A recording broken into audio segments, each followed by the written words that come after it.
Whew. Hot. Hot. It's been a hot day here in New York. Too hot. This show was not too hot tonight, but it was the first 2-hour SmackDown of the year. I'm very happy about that.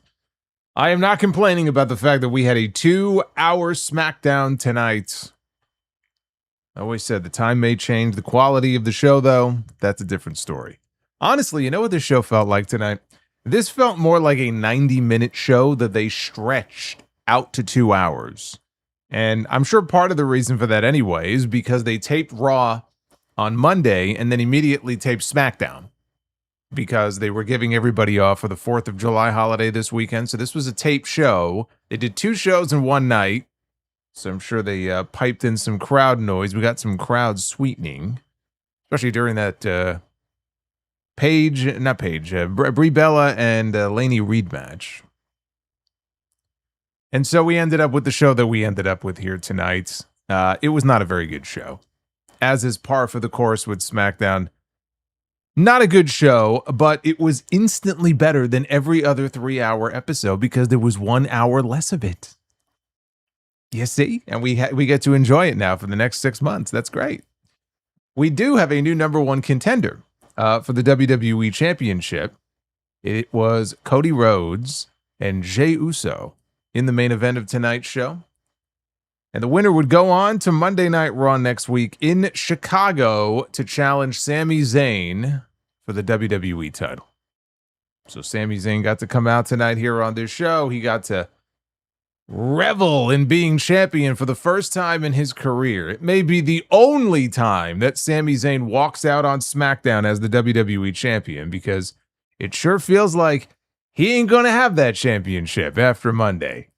So I sure hope Sami has the chance to enjoy it, however brief it may be, because it sounds like it's coming to an end on Monday. We had Cody, like I said, and Jey in the main event tonight.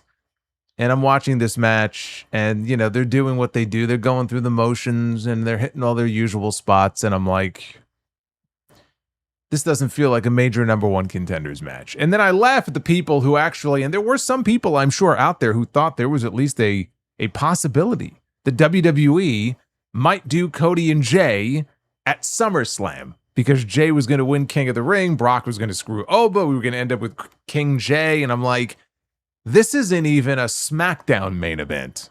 And there were actually people who convinced themselves that WWE was going to go with that as a night 1 stadium show main event. Are you out of your fucking mind? It was barely a main event here on this show. And it was the only outcome that you knew we were going to get, because they were going to run back Cody and Sami as soon as possible. Chicago is obviously a very interesting place to do it. And so as we go along here, we'll talk a little bit more about that. Honestly, the highlight of this show was, and I feel like this is the second or third time now that I'm saying this, but the highlight of the show was Rey Fenix defending his AAA Cruiserweight Championship. We've seen him defend it now against Axiom, against Nathan Frazier. Tonight it was against Vikingo. And they didn't get a lot of time. They got about 8 minutes. We got to see half of it because there was a commercial in the middle. But what we got from that was very good, because they're trying to push AAA as hard as possible. So we had 2 AAA champions, in fact, in that match, only for Rey Fenix's title. I'll have an update on Vikingo as well here in a little bit.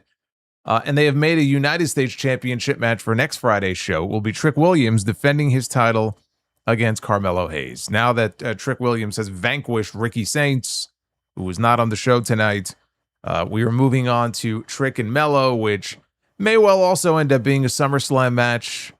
All Melo has to do is beat Trick next week, because that is a non-title match. The championship will not be on the line, so I guess the question is Ricky Saints done with Trick Williams? He may not be. He may show up again next week. He may get involved. We may yet end up with a triple threat match involving all 3 men at some point. So they set that up for next week. Outside of that, they moved some other things ahead. There were other stories, programs that they moved forward, but they were all largely boring things. Happy 4th of July weekend, everybody. This is your Friday Night SmackDown review. It is Friday night, July 3rd, 2026. I am the Solomonster. We're at top 100 degrees today here in New York City. real feel, a lot more than that. And of course, as I am just trying to survive the day and I am trying to get some work done, and I'm seeing all of these clips of all of the closures, the street closures all over the city because Taylor Swift and Travis Kelce are getting married at Madison Square Garden. I'm sure with lots and lots of air conditioning inside MSG. My living room air conditioner, the compressor, died. And so it's just blowing hot air on the hottest day of the year. So yes, I'm certainly in a mood today. But I hope wherever you may be that you are staying safe in this heat, because this heat kills. Especially when it comes to elderly neighbors, family members. I mean, this is serious stuff here. Some of you may be used to it in certain parts of the country. Although, who was it? Venom Katetsu, I think I saw in the chat before, says he lives in the desert and it only got, maybe it didn't even get into the 90s. It was hotter here than it was there. And so this is not the kind of weather that we're necessarily used to. So be sure to check on neighbors and loved ones because it's a dangerous situation. That's for sure. Like and subscribe. Super chats are open. I know a bunch of them already came in earlier, which I love you guys for it. I'm going to be reading through all of your messages.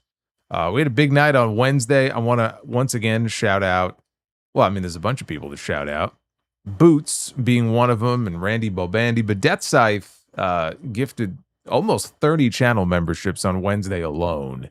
So I want to thank him again for that, and I want to use that as an opportunity to just remind people that you can become a channel member here on YouTube. If you see people using special emojis in the chat, whenever there's a feature like RSPW Rewind, which, you know, there are ideas for other features that I'd like to be working on, channel members get early access to that. Legends tier members have access to some of the retro audio, the very first episodes of the Sound Off from almost 20 years ago. There's some cool stuff there, so go ahead and consider becoming a member or perhaps gifting a membership to somebody else. They're assigned randomly, by the way. You can't say, I want to give this person. You just gift them, and they land where they land. So anyway, the wheel is not working tonight. I think the heat shorted it out. So in lieu of the wheel, I will decree that tonight the goal to do Be the Booker, the likes goal, we need 350 likes minimum on this stream. If we could at least do 350, then we will do Be the Booker. So that is the goal for tonight. Now let's get into this program here. Hey, there's Temjin Zephyr activating Super Cena. Thank you for the 10 spot, Temjin. I appreciate it. Happy 4th of July to you, brother, and Super Pony. Both of you. I see. Everyone has their heat stories. It's crazy. It's like hell on earth. It really is. I made the mistake of earlier in the week buying these. They're valued naturals. I forgot the exact brand. There's a certain brand of these like dark chocolate almonds. I can't do the milk chocolate, but these dark chocolate almonds, they're so fucking good. And I made the mistake. I shouldn't have even bought them this week. I buy them almost every week. I bought them this week. I have like a little fucking dish that they're in. I don't put them in the fridge. I keep them out. I forgot all about them. Boy, was that a mistake. I no longer have dark chocolate almonds. What I do have, though, is dark chocolate soup. Anybody would like some. They open with highlights from Night of Champions in Riyadh this weekend and Sami Zayn winning the WWE Championship, which evidently has made certain people in the community, it has made their heads explode. You love to see it. You love to see it. There are some people who simply have had a meltdown over the fact that this man has won the WWE title. Like it is the end of civilization as we know it. Cry more. So SmackDown then opened with the new WWE champion. Did I mention that? Sami Zayn, making his way down to the ring. And he got a pretty good reaction, all things considered. It was mixed, but mostly positive. And Sami talked about how people in the building are here to ride or die with the last real good guy. Said that all the support that he has received has touched him truly from the bottom of his heart. thanks everybody. And he acknowledged how he's been booed out of the building for the past few months. Said that it was ironic because those same people that were booing were people wanting to see him become champion only a few years ago. Said that he can be petty to all of those people who turned their backs on him, and he could tell all of them to kiss my ass. But he's not going to do that because he's a good guy. Sami said he's holding it because he won't change. Said that people told him to be meaner. They told him to be cutthroat. Said that he didn't listen to them. He said he did it his way, and he did it the right way. He said that he can be petty to all those doubters who don't think that he's championship material. He could tell all of them to kiss my ass. But he's not going to do that because this is a celebration. He said that he will go down now as one of the all-time greats. He has headlined WrestleMania. He is a Grand Slam champion. No amount of booing, no amount of hate, no amount of noise is going to take that away from him. And that brought out the former WWE champion, Cody Rhodes. After he got in the ring, Sami mockingly asked him, "What do you want to talk about?" Cody said that Sami talked about how when Cody won the championship at WrestleMania 40, that he was the first in line to congratulate him. So he wanted to be the first to come out here and congratulate Sami on winning the WWE title. And the two of them shook hands, and Cody went to go leave. And so he stopped him. He told Cody, "Get back here." He said Cody wasn't just here to congratulate him. It had to do with him having what Cody used to have. Which, by the way, as this promo went on, we found out that Sami was right and Cody was just lying through his teeth, because Cody said later in this very same segment that he was out here looking for his rematch. And so he wasn't just walking off expecting nothing here. But he said, again, I have what you used to have. And before tensions could boil over, we heard Jey Uso's music. And he did not come yeeting through the crowd. He came like a normal person walking down the aisle to the ring. Fans wanted him to run it back. He said he's not going to run it back because tonight it's not about him. It's about Jesus. It's about Sami. And he said he was proud of Sami for earning what he deserved. But Jey said he was out here on bloodline business and that this was his warning shot to Sami. He said he needed to bring the gold back to the family. Cody interrupted. He asked, "What year is this?" I actually could relate a lot in this moment to Cody Rhodes. I find myself asking this very question quite often recently. Fucking Roman Reigns and Seth Rollins in the main event of SummerSlam. We have Edge and Christian as tag team champions in wrestling at the same time that the Hardys are the tag team champions in another promotion in wrestling. I sometimes have to pinch myself and ask myself that same question. What year are we living in? So Cody said he wanted to know when Jey reverted back to being an errand boy for Roman Reigns. Cody said it's time to talk about his rematch. Sami's ears perked up. He pointed out that Cody's had his chance. This is Sami's time to be champion. He told Jey that the title is already in the family, with him being an honorary Uso, and it's going to stay with him. Sami started to leave when the new interim acting general manager of SmackDown walked out. Adam Pearce has assumed the position because Gunther and Nick Aldis, they got into a little tiff after Night of Champions on Saturday. They had to be separated. And so Gunther was sent home. Nick Aldis was sent home. And we were told that he was placed on administrative leave and that in his absence for the time being, Adam Pearce will assume the GM responsibilities for both Raw and SmackDown, which should be easy enough to do. I mean, look, we've had presidents before that have run everything, and they did just fine. The esteemed Jack Tunney, Gorilla Monsoon, Rowdy Roddy Piper. All of these men have run WWE. They didn't just run Superstars. They didn't just run Wrestling Challenge. They didn't just run Monday Night Raw. They ran the whole thing. I think Adam Pearce will be okay. What he does on SmackDown is largely the exact same thing he does on Raw. We constantly have people crossing over from Raw to SmackDown, from SmackDown to Raw. What difference does it make? It's just one big giant show anyway. This is easy. So he walked out there, and he said his first order of business is to find Sami's next challenger. And Sami wondered if, as the champion, he has any say in who that first challenger is going to be at SummerSlam. And he said, I didn't say anything about SummerSlam.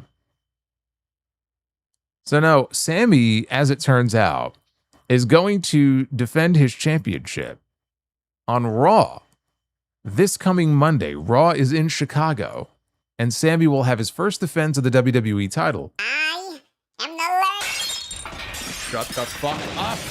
Oh, there goes the tree. There it goes. Fuck that tree. Yeah, I knew that was coming. Hey, Brandon Proctor, thank you, brother. He is destroying the tree.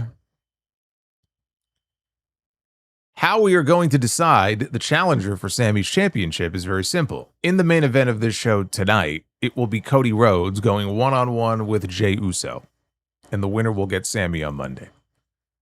So Sami was not pleased about this development, and neither am I, because I know exactly where this is headed, and I know all of you know exactly where this is headed.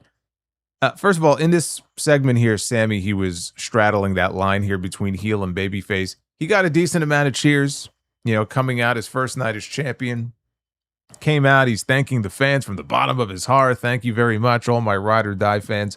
You know, he's been doing this, tweener thing of late, trending more towards heel than face, but still kind of straddling that line. So that's what he was doing here in this segment. Cody came out. Cody's reaction was more mixed.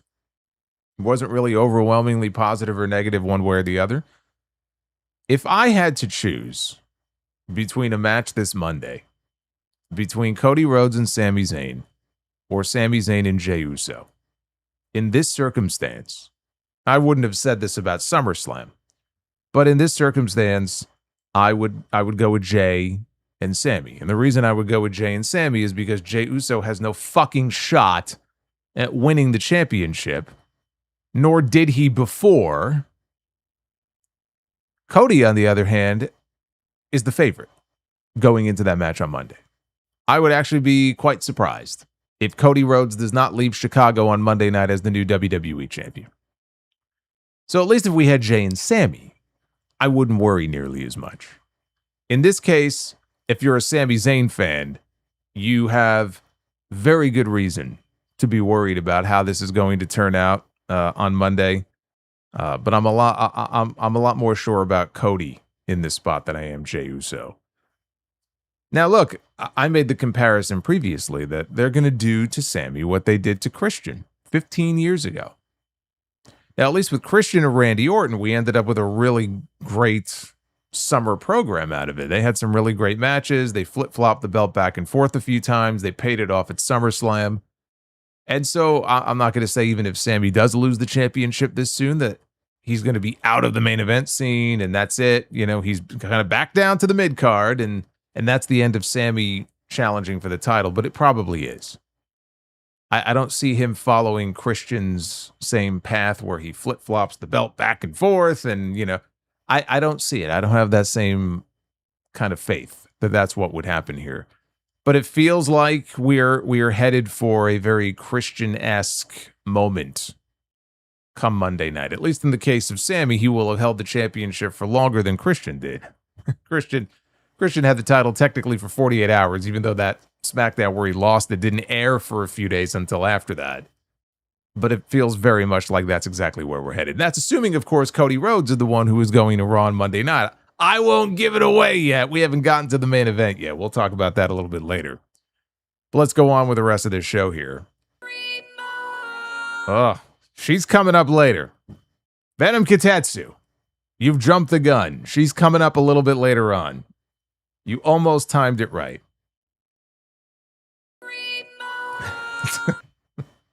Did I not make myself clear? Death Scythe. Apparently I did not. Thank you to the both of you. Longer than Kane. Well, yes, it is longer than Kane. Kane had it for 24 hours. I suppose it could be worse. Could be a lot worse. He could have lost it the same night.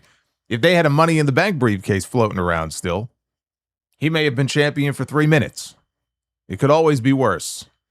Michael Cole, speaking of worse, Michael Cole and Corey Graves, they checked in at the desk and pitched it over to Kathy Kelly, who interviewed Charlotte Flair in the back. And Kathy asked her, why did you interfere in Jade's U.S. title match at Night of Champions? Charlotte said that she just returned the favor after Jade got involved in her business, which is true. I mean, hey, what one good turn deserves another, right? Jade arguably cost her a spot in the Queen of the Ring tournament because of the bad knee. And so Charlotte flew halfway across the world just to get revenge, because revenge is the greatest motivator of all. That and anger. They are great motivators. She got on a plane. She flew, I don't even know how many hours that is. Was it 14 hours? Whatever it is. She flew all the way to Riyadh just to whack Jade in the head with the U.S. title. And so she cost her shot to be champion. So now they're even. Alexa Bliss showed up. She didn't seem very happy because she said it would have been nice to get a heads up that you were actually going to be at Night of Champions. Charlotte talked about Alexa teaming up with Tiffany Stratton without informing her. So there's trouble. There's trouble here between these two people. There's trouble in paradise. This led into Charlotte, Tiffany. So she just did it again. She's teaming up with Tiffany. And Chelsea Green against Jade, Cargill, Michin, and B-Fab. Charlotte tagged in a little bit deeper into the match. She was having her way with the baddies until Jade put her down, took control ahead of a commercial break. After the commercial, Michin and B-Fab, they were double teaming Charlotte. Jade tagged in. She hit her fall-away slam into the kip-up that she does. She missed a charge into the corner, though. That allowed Charlotte to get the tag to Chelsea, who hit a Rough Rider. B-Fab, though, was able to break up the pin attempt. So things broke down. Chelsea avoided Jade's pump kick. Her unpretty her attempt got reversed into a Jaded attempt that Chelsea then turned into a roll-up. B-Fab ran distraction on the apron, but she got punched in the face, knocked off the apron, but that momentary distraction was all that Jade needed to sneak up behind Chelsea, and this time she managed to hit Jaded, and she pinned her to put it away.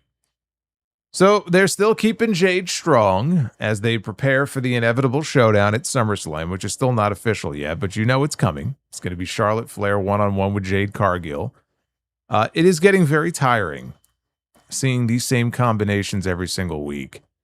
And, you know, you look back sort of in the history of this company and in the history of wrestling, there are people who are, you know, quote unquote, married to each other on television who work together a lot, right? These programs that we see. And they stretch out over a period of weeks, sometimes months, with the bloodline, years. If it's good, though, if you got people who were super over, or if you have a story that's really super compelling and interesting, you can excuse it, right? There are certain people who I'm sure you would consider your favorites. I would consider my favorites. And I wouldn't mind seeing them work a 3 or 4 month program and go back and forth a few times, right? That sounds like fun. Unfortunately, fun is not a word I associate with this show because this show is generally fucking terrible. And I mean, it's certainly not a case where everybody on the show is super over. Very few people on this show are what I would consider to be super over. And yet they're programmed together for weeks and weeks and weeks and weeks and sometimes months on end, and it just gets tiresome. You see the same combinations over and over again. It wasn't that good at the beginning. It's not that good now. All to try to get to whatever the ultimate goal is here.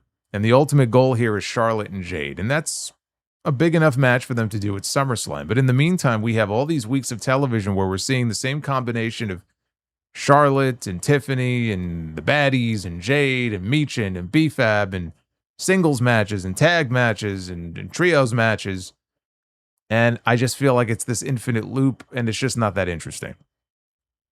It's just not. Happy to see Chelsea Green, though, getting more reps in the ring as a babyface. You know, that's nice to see. She took the loss again here. You would think that at some point Tiffany Stratton might get tired of seeing her take the L's. And who knows, maybe that leads to a heel turn for Tiffany. We could end up getting that. I don't know now that they want to turn Tiffany heel, though, before they eventually feud her with Blake Monroe.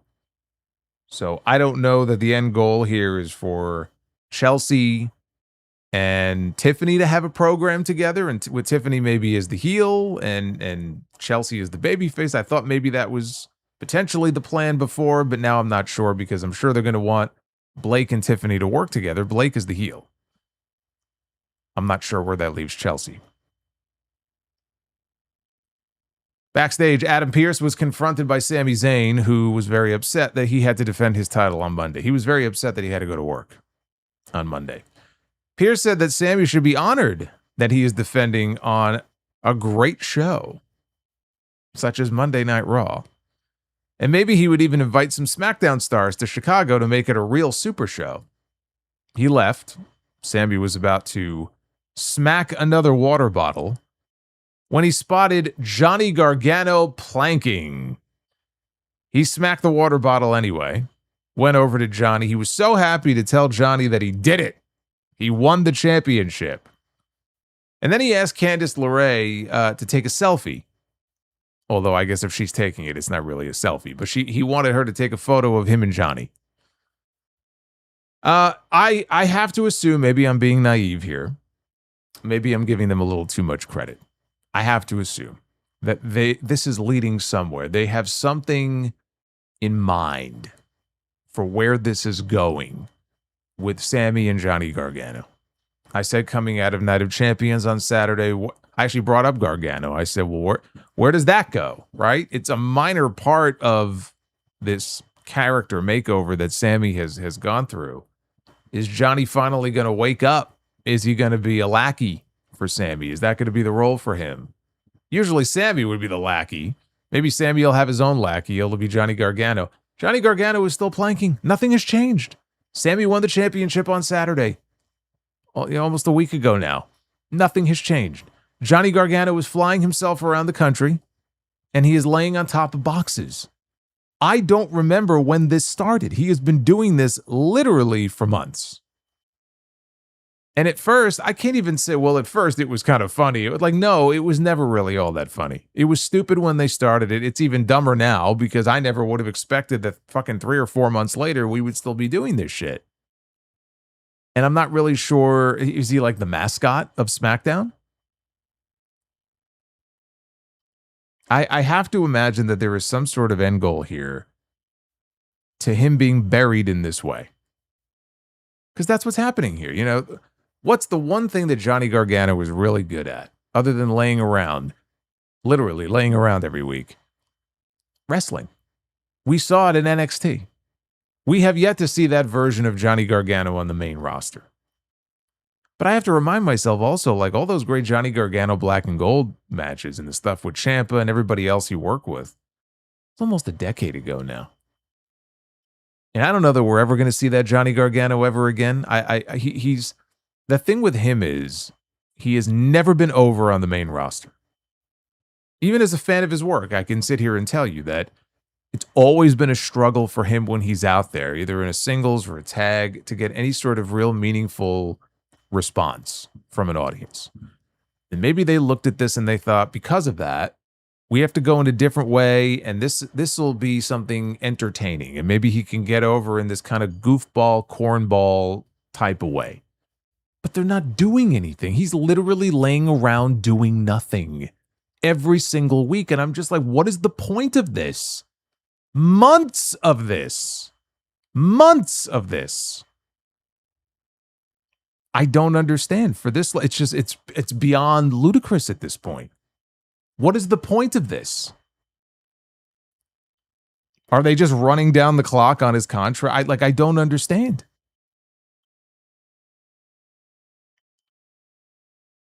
We had Rey Fenix defending his AAA Cruiserweight Championship against the AAA Latin American Champion, El Hijo del Vikingo. They are really in full push AAA mode right now. We had a battle here between two champions from AAA. Vikingo got the jobber entrance for this. Fenix, he missed a spin kick, but he caught Vikingo with the lethal injection for a 2 count. Vikingo's sell job on this, by the way, was tremendous. Fenix went for a baseball slide, but he got trapped in the apron skirt by Vikingo, who caught him with a kick and then a springboard moonsault out to the floor. That was ahead of the commercial break. So they took a break. They were gone for like 4 minutes. This was an 8-minute match.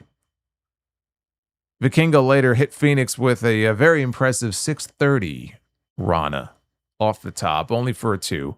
They ended up on the top rope. Vikingo dropped Fenix with an avalanche poison Rana, only for a near fall. Vikingo then missed with the springboard 450. That gave Fenix the opening to hit the Mexican Muscle Buster, and he was able to get the pin to retain the championship. Very much like the match that Fenix had with Nathan Frazier, this was a fun sprint. It had more energy than just about everything else, I would say, on this show any given week. But they got 8 minutes. They tried to make the most of the 8 minutes that they were getting. And to be honest with you, if this show was still 3 hours like it was last week, I don't think they would have gotten much more than 8 minutes even then. They got 8 minutes. The problem is they took a commercial in the middle of the match, so really it was a 4-minute match. And they tried to pack what they could in 4 minutes, but what the fuck are you going to do in 4 minutes? What we got, though, I thought was fun, even though we missed half the match. Now, unfortunately, Vikingo, who was the only AAA star under contract to WWE, he went to NXT on Tuesday, and I believe he was supposed to be wrestling, is it EK Prosper, I believe his name is? He was supposed to wrestle on that show on Tuesday. And evidently, I am left to assume that they were rehearsing spots. I don't think he was just walking on by. He probably was in the ring with him before the show. They were working out spots for their match, I would assume. He got hurt. Vikingo got hurt, and he was not able to wrestle on Tuesday. That's why they shot that angle in the back where he was attacked, I think, by Keanu Carver, and that took him out of the match. He injured his knee, and the knee is still swollen pretty badly. I don't know if he's already undergone an MRI, if they're waiting for the swelling to go down, and then he's going to have an MRI. But the fact that he even needs an MRI on his knee is not good. There is some sort of injury. Hopefully it's not too serious, even though it sounds serious. So that's pretty fucking terrible. So all the best to Vikingo. I mean, he's had knee issues before, but this just sounds like a freak accident. You know, they were going over stuff before the show. They weren't even on the air, and he got hurt. It's what happens sometimes. Kathy Kelly interviewed Julia backstage about getting attacked by Blake Monroe after her win last week over Kiana James. Julia said that she doesn't back down from a fight. She said if Blake stops being a coward, she'll fight her anytime, anywhere. So Kiana James showed up. She did a little golf clap. She said that Julia only got lucky in their match. All of a sudden, Blake Monroe, she shows up out of nowhere. And she attacks Julia from behind. She threw her hard into a nearby production case. And then Kiana's trying to gloat on Julia, like, ha-ha. Except Blake then grabbed her and threw her into the equipment case. And so both ladies were down. And at that point, Blake walked off. That was Blake Monroe's role on SmackDown tonight. So I don't know if this is leading to an individual singles matches with Blake and Kiana, Blake and Julia, if they're going to put all three of them in the ring together. I don't know. Obviously, we're going to get Julia and Blake at some point. Maybe we get her and Kiana first. They recapped the Roman Reigns Seth Rollins segment that closed Raw on Monday night to set up their championship match at SummerSlam. And then it was to the back live. Live. I put that in air quotes since this show was not live. But we'll pretend that it is. With Jacob Fatu and Jimmy Uso. Jacob Fatu stood there. He did not utter a single word on this show, but he was there. Jimmy said, the OTC calls the play. We gonna run it, right? I guess we picked up in the middle of their conversation. All of a sudden, Royce Keys shows up. And he sees Jacob. Now, before Jacob left SmackDown to go to Raw, if you remember, we got a couple of segments in the back where they were all buddy-buddy, and they were talking about how they have history together, and they go back a ways, right? They go back a long ways. They're both, I think, from the West Coast. And so Keys walks in. He sees Jacob, and he said, let me guess. I guess Roman tells Jacob. Now, it was hard for me to understand what he was saying here. I think he said Roman tells Jacob whose pot this is now. Did he say pot? He didn't say place. What does that even mean? I don't know, but he said that. I don't know. Whose pot is this? I don't know. You tell me. Jimmy said, hold up. The OTC sent them on a mission to find Solo. Now, can you help us find him? Because if you can't, we're just going to handle our family business. Key said, family. Blood don't make you family. Loyalty makes you family. He told Jacob he's been his day one for the last 14 years. He's been loyal to him. So guess what? As far as he's concerned, he is Jacob's family. Jimmy took his glasses off. He said, not no more, right, Jacob? Off goes Jimmy, and then Jacob followed suit. Two things here. Number one, I just realized that these two schmucks showed up on the show here on a mission to find Solo Sikoa, and they apparently didn't fulfill their mission. We didn't see them again for the rest of the show. We didn't see Solo. We didn't see Jimmy again. We didn't see Jacob again. So them being on the show ended up being completely pointless, other than them wanting to get this interaction. That was the real point of it, to get this interaction with Royce Keys. And the reason being, I think what we're looking at for SummerSlam is going to be a 6-man tag. I think what we're going to get is the Usos teaming up with Jacob Fatu to take on Solo Sikoa, LA Knight, and Royce Keys. The two men that Solo has been trying to recruit now for weeks. And they've turned him down every single time. He doesn't have his MFTs anymore. Eventually, these two are going to come around, and we're going to get a 6-man tag on that show. That's what it feels like this is all building to. It would be kind of funny, though, if he finally convinces these guys to trust him and be partners with him, only for Solo to then turn on them and just side with Roman Reigns and the Bloodline anyway. That sounds like something that WWE would do. Next up, we got the United States Champion, Trick Williams, out to the ring with Lil Yachty. Before they could say boo, the former United States Champion, Trick Williams, he made his way out to the ring, or Trick Williams, Carmelo Hayes made his way out to the ring to join them. Melo noted that Ricky Sainz couldn't get the job done on Saturday, and it was time to run things back with him and Trick. Pointed out that Trick won't answer him. He said he'll give Trick his flowers. The title looks great on him and the crowd loves him. But that's only because Melo hasn't taken it from him yet. Melo said that he made the championship into a championship. Trick made the title into an accessory. He said that if Trick and Yachty want a title, he'll give them a discount code for a replica on WWE Shop. Melo said the U.S. title is the workhorse. It's the match of the night title. Melo said Trick's out there like he's had too much to eat, so prove him wrong. Melo asked Trick to put the title on the line against somebody who knows him better than anybody. He said Trick may walk the walk and talk the talk with them, but he has 2 left feet and a mouthful of marbles when he's in there with him. Not a bad promo here from Melo. Not bad. Now, Yachty spoke. Yachty spoke more than Trick did here. Said that Trick has been nothing short of pure great. He's making a short joke now at Carmelo's expense. But Trick has been nothing short of pure greatness. Yachty asked the crowd if they should give this young, small man a match.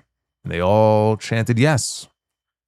Yachty told Melo, don't blow a blood vessel. He said Melo could have his match next week, but not for the title. Said titles are earned and not given. He's making the match so that he can get Trick his reps. And Yachty said that when things get tricky, Melo will have no excuses as to why he can't get the job done. So Trick finally spoke for himself, and he said that he knows Melo like the back of his hand, and then he backhanded him. He bitch slapped him. And down goes Carmelo Hayes. Trick and Yachty, they exited. They were dapping it up outside when Melo hit a flip dive out over the top rope onto Trick to take him out. So we are getting the match next week. It will be non-title between these two men, which is fine because I think ultimately you do the title match at SummerSlam. I mean, look, they could always do it as Saturday night's main event, but I think this is a SummerSlam match because I don't know There's not enough time to really build up another program for Trick on that show. If he's going to defend, it's going to be against either Mello or Mello and Ricky Saints. It's going to be one of those two matches. I do have to say this. I want to pay a compliment here to Lil Yachty, because he came in around the time they were doing Celebrity Mania in this company. And we had Pat McAfee and we had Jelly Roll. And it was like, and then all of a sudden Lil Yachty is out there. And I'm like, this is just celebrity overload here. This is ridiculous. And Pat McAfee went away. Jelly Roll went away. Lil Yachty stayed. He signed a deal to basically be full-time for them now. He is a full-time manager in WWE. You'll notice tonight here on this show, maybe more than any other time that we've seen him so far, he did most of the talking for Trick. And it's not like Trick needs help on the mic. So he's out there doing the talking for him. And he does a really, good job of it. Amazing Gunther.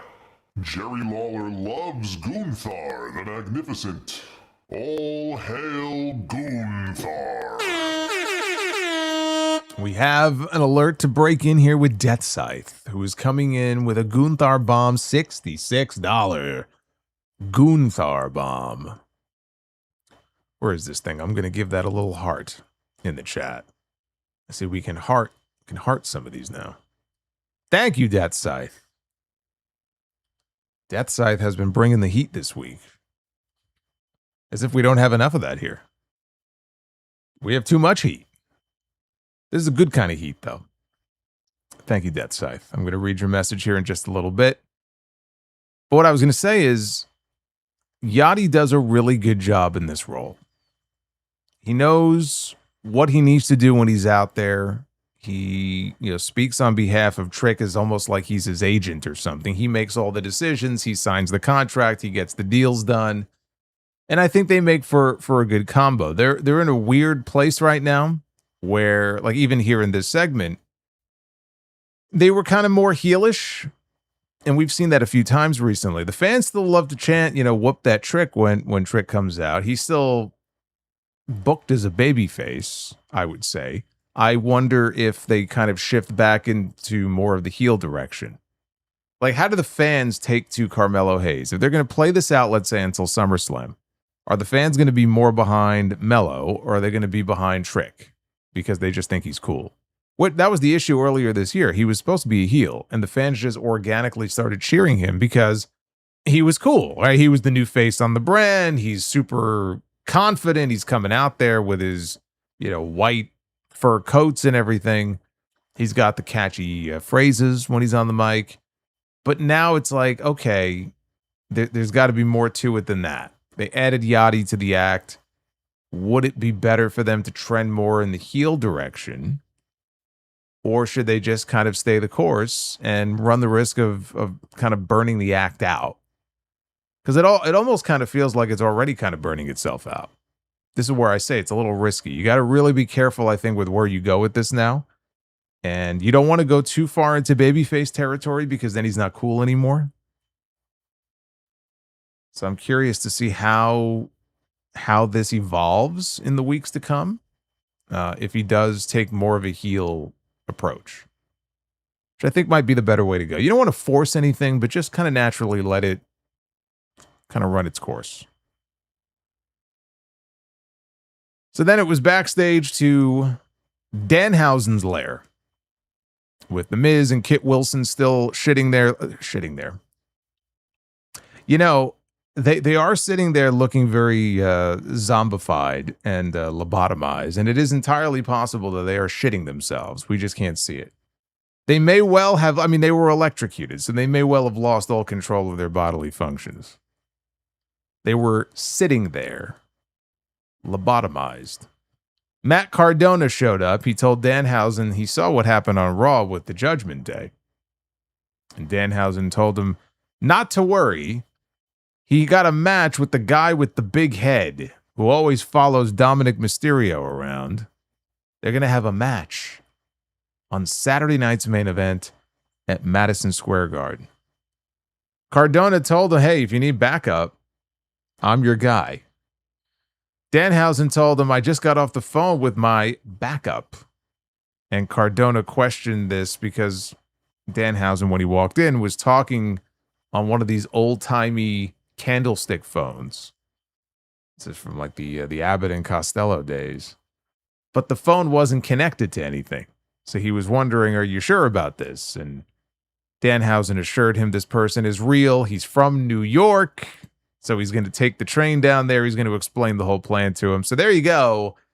They did all but come out and tell you that Jalen Brunson is going to be Danhausen's backup at Saturday night's main event. It can't be anybody else. It can be nobody else. It has to be Jalen Brunson, who is going to be there and is going to be in Danhausen's corner for this match. I am certain of this. So Danhausen told Cardona, look, while I have you here, you can help finish this experiment. So he had him twist the knob, and all of a sudden his machine started smoking and malfunctioning. He said the Judgment Day must have sabotaged his experiment. Meanwhile, Miz and Wilson are sitting there in the background, and they start shaking uncontrollably, like something is going wrong here. So we have to stop here for a moment, and we have to keep score. For those keeping score, we have one mute person on this show every single week who just planks and lays there while his wife watches helplessly. And then we have a couple of dudes, one of whom I should point out is a former two-time WWE champion and WrestleMania headliner who sits there every week, also mostly mute, but for the occasional grunt, because these two men were previously electrocuted weeks ago and never recovered. By the way, the fact that Miz is a two-time WWE champion and WrestleMania headliner, I don't want to hear anybody ever complain about fucking Sami Zayn ever again. The fuck out of here. But these two men are on the show every single week, and they seem to be in some state of distress here, and nobody seems terribly concerned about this. Just for those keeping score. Then we had Brie Bella. Oh, joy. Brie Bella against Lainey Reid of Fatal Influence. Somebody asked before about the goal. The goal is 350 likes because the wheel is not working tonight, so I set the goal. So the goal for Be the Booker is 350. We have a bonus goal going in the chat, which we're already halfway there. So there's the update for the people who were wondering. So we got Brie Bella. Where's my Brie mode here? We got two of them earlier. Now Brie Bella shows up and it's silent. Brie Bella against Lainey Reid. Nearly 30 minutes had gone by since the last match on this show. We finally get a match, and it's Brie Bella against Lainey Reid. Lainey got her chance to shine here a little bit for the first time in a singles situation. The match wasn't anything special. Brie got the yes lock applied. Fallon Henley tried to get involved. Paige, though, ended It's the amazing Gunther. Jerry Lawler loves Gunther, the magnificent. It's not Brie mode, but I'll take it. All hail Gunther. It ain't Brie mode, but I will certainly take it. That is Randy Bobandy with a $50 Gunther bomb. Randy was with us on Wednesday. Randy returns on Friday. Randy, happy 4th of July. Thank you very much. No message. Just felt like dropping a bomb. You know, we got more Gunther on this stream tonight than we have Gunther on TV. They sent him home. So we get no Gunther on TV, not for a few more weeks. Brie had her in the S-Lock. Fallon Henley tried to get involved. Paige got into it with her and JC Jane on the floor. Brie tried to help, but all that did was put her in the path of a running knee strike by Lainey, who got the pin and picked up the win. Best thing I can say about this is at least Fatal Influence actually got a win, because whatever momentum that they had when they first arrived on the scene got stunted by back-to-back losses here to Paige and to the combination of Paige and Brie Bella in non-title action. So finally, Fatal Influence gets one in the win column, and they have also announced that they are going to get their rematch This time it will be for the tag team championships. At Saturday night's main event on July 18th, it will be Paige and Brie Bella defending their titles against Fallon Henley and Lainey Reid. Now, how we came to them getting a championship match, I don't know. Because as I said, the last time they were in the ring together at a tag match, the champions won in a non-title match. And yet here we are, and they're going to get a tag team title match and probably win the belts, as they should, on Saturday night's main event. And here I thought that earlier in this show, Lil Yachty told me that title matches are earned. Apparently he lied. Did he not just say that in the previous segment? Literally in the previous segment, he said titles or title shots are earned. They're not given away. Maybe it only applies to the U.S. title that Trick is holding. Now, as far as JC Jane is concerned, JC Jane was rumored to have been Rhea Ripley's opponent either at Night of Champions, had she not gotten hurt, or possibly SummerSlam. It is still possible that she could get a title match at SummerSlam. The fact that we still have not seen Rhea Ripley and there's been no word on her status is troubling. So we don't know what her status is going to be for SummerSlam. If there's even going to be a women's championship match on that show, we don't know. JC Jane is in the conversation, though, as somebody who could potentially be challenging for that title. If she is, then what they should be doing right now is putting her in the ring. It's more important, I think, to get her in the ring than Lainey Reid, although I understand this was to push the tag title match. But if JC is possibly going to be involved in that, and we're now a month out from that PLE, let's start getting her in the ring on this show and let her rack up some wins. We go backstage. R-Truth, one half of the tag team champions, and Nathan Frazier are having a hot dog eating contest. As Damian Priest and Axiom look on, Truth won, and he offered Priest a dog. The War Raiders showed up, the AAA tag team champions. And Eric wanted an answer to their challenge from last week when he said that they should wrestle champions versus champions, title for title. So he wanted an answer. Ivar snatched Truth's hot dog away from him, and he bit into it. And Truth told Priest, he just bit your wiener. Ivar then spat the food out, and Truth said, you're supposed to swallow. Good Lord. So Truth agreed to a hot dog eating contest with the tag team titles on the line. You may as well at this point. The titles don't mean anything. Shit. What the fuck, right? You may as well do a hot dog eating contest, a fucking arm wrestling contest, a dick measuring contest. You may as well. These titles can't get any lower than they are already. Priest told Eric, he said, look, Aldis isn't here this week, so he doesn't know when, and it has to be on SmackDown, but we accept your challenge. So at some point, we don't know when, it will be champions against champions, title for title. And if they actually have a decisive winner in this match, this is going to be so fucking terrible. This is such an awful fucking idea. Just an awful, awful, terrible idea. Because again, if we're going to have a decisive winner, and this is not a way to introduce some new team that's going to take them both out, and we get a no contest or something, then it's going to be Damian Priest and R-Truth who are going to walk away the winners, and they're going to have tag belts from SmackDown. They're going to have the AAA tag belts, all for what? To get them on AAA? Send them to AAA anyway. You don't need tag team titles around their waist to send them to AAA, or send Damian Priest if you want to AAA. I'm sure Undertaker would love to do some booking for Damian Priest. But I'm looking at this and I'm like, is this literally the only reason why they put the belts on Eric and Ivar was to then transition them over to a SmackDown team? By the way, Joey Chestnut going for his 18th championship tomorrow in the Nathan's hot dog eating contest. It is going to be 93 degrees tomorrow, which is actually a cool down from what it was today. But it's going to be 93 degrees in New York City tomorrow. His goal is to eat at least 76 hot dogs. He wants to eat more than 76 hot dogs.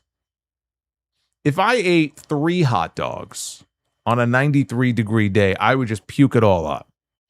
I cannot imagine, I cannot fathom stuffing 76 hot dogs into my gullet under any conditions, let alone 93 degrees outside.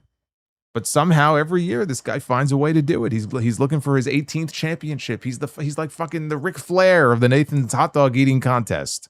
Hopefully he doesn't pull his out and do the helicopter with it. After a break, we got our second Raw recap of the night. This time for the Obafemi Brock Lesnar stuff from Raw on Monday. In the back, Cody Rhodes was walking, and he runs into Finn Balor. Look, there it is. Basic Solonomics. There you go. Thank you, B-Man, the champ. Thank you for the 5. He's walking. He bumps into Finn Balor. This always like amuses me because Finn Balor is just randomly standing around in the back. Finn Balor did not wrestle on this show. Finn Balor did not have a promo on this show. Finn Balor didn't do a damn thing on this show.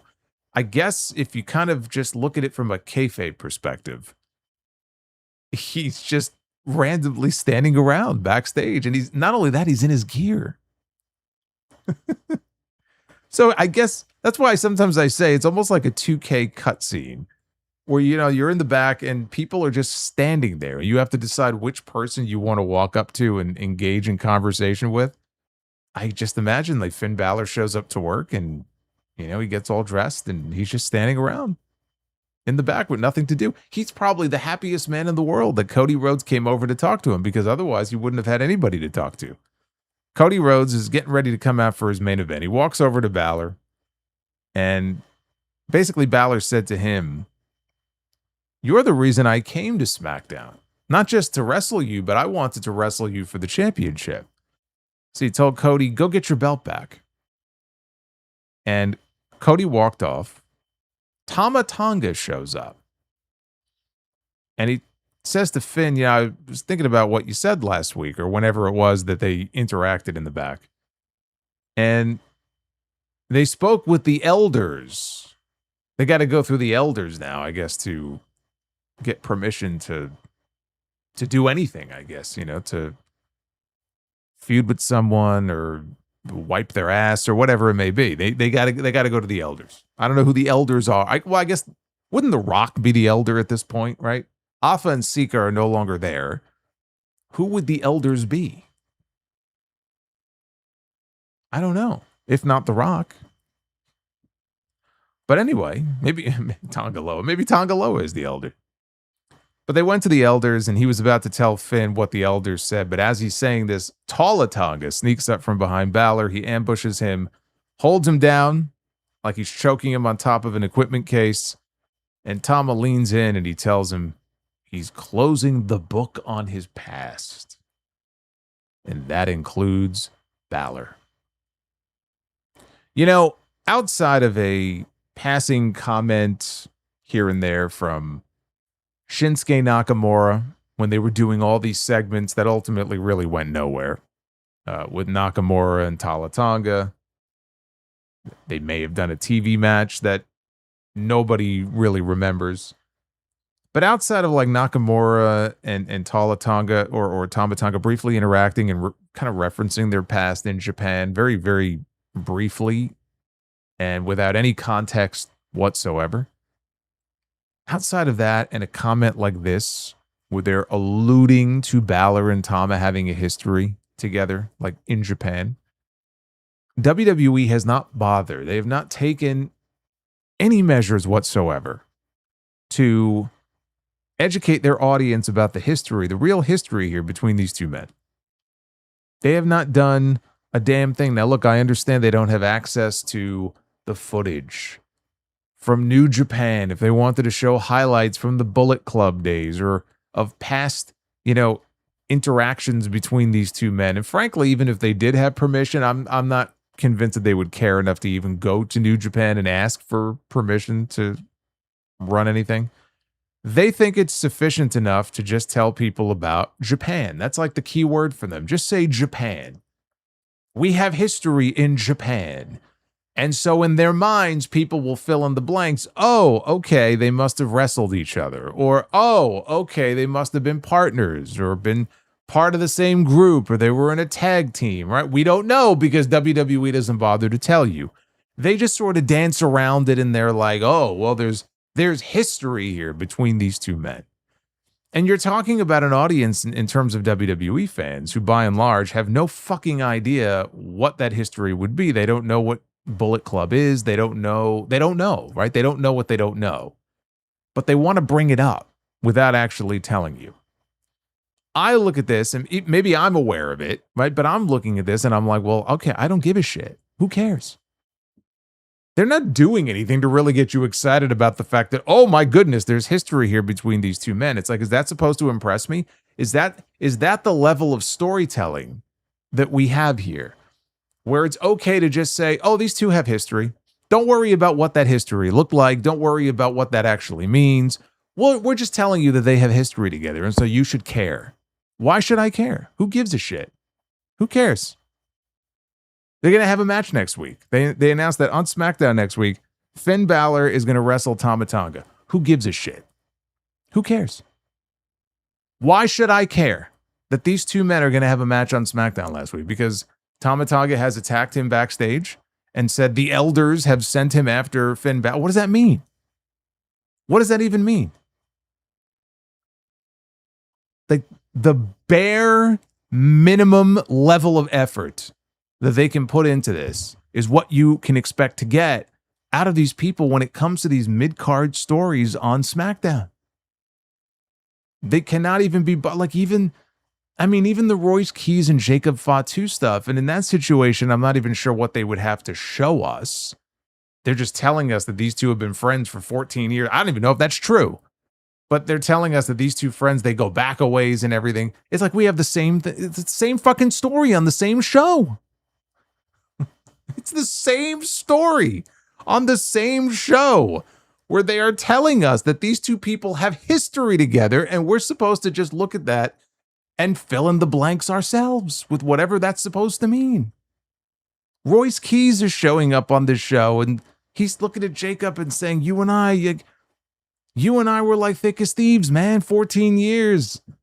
That's family, right? Blood is not family. It's about loyalty and you're my family. Okay, I'm taking his word for it. And so here now we have Tama Tonga and Finn Balor, and then we have history too. Everything's such a big fucking secret on this show. I don't know. It's like what they're doing is not working in terms of getting people excited. I'm sorry. It's not. I don't see anybody getting overly excited about any of this shit.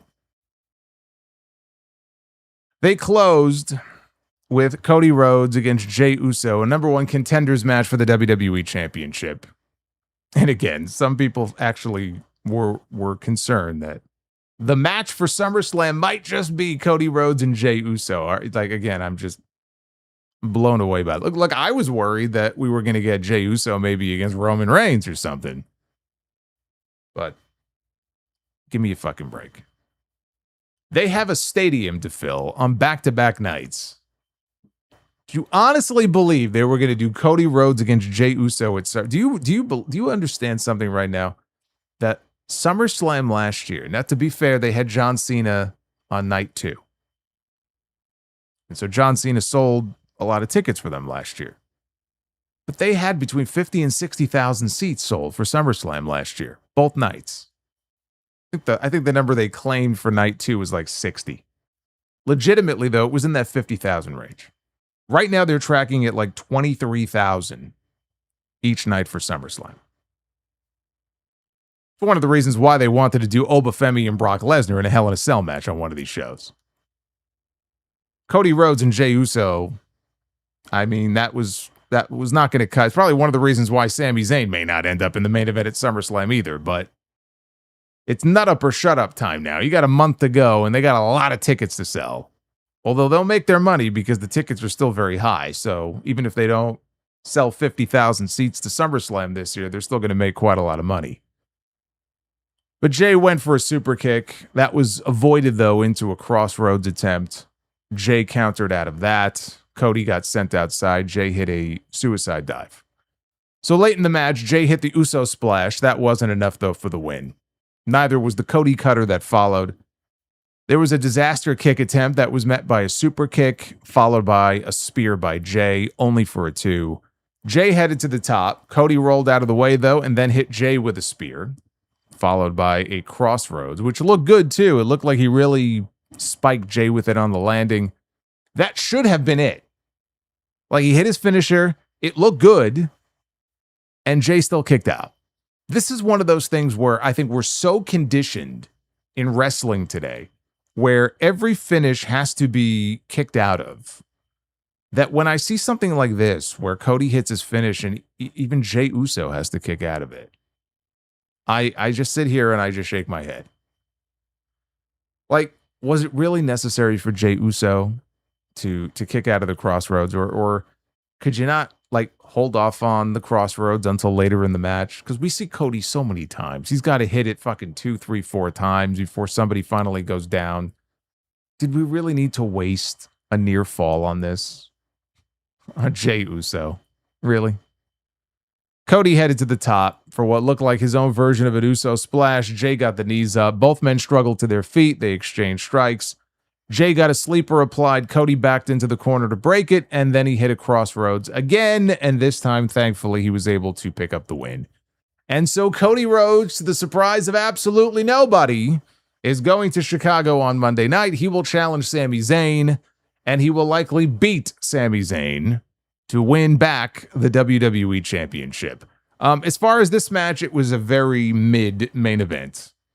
This is, exactly what you would expect it to be. It was 10 minutes of Cody Rhodes and Jey Uso. They had exactly the kind of match you would expect Cody Rhodes and Jey Uso to have. Nothing special. Cody wins. Cody is going to Raw Monday night. I can see Cody winning straight up. If it's a matter of does somebody get involved, how are they going to do the finish of this match?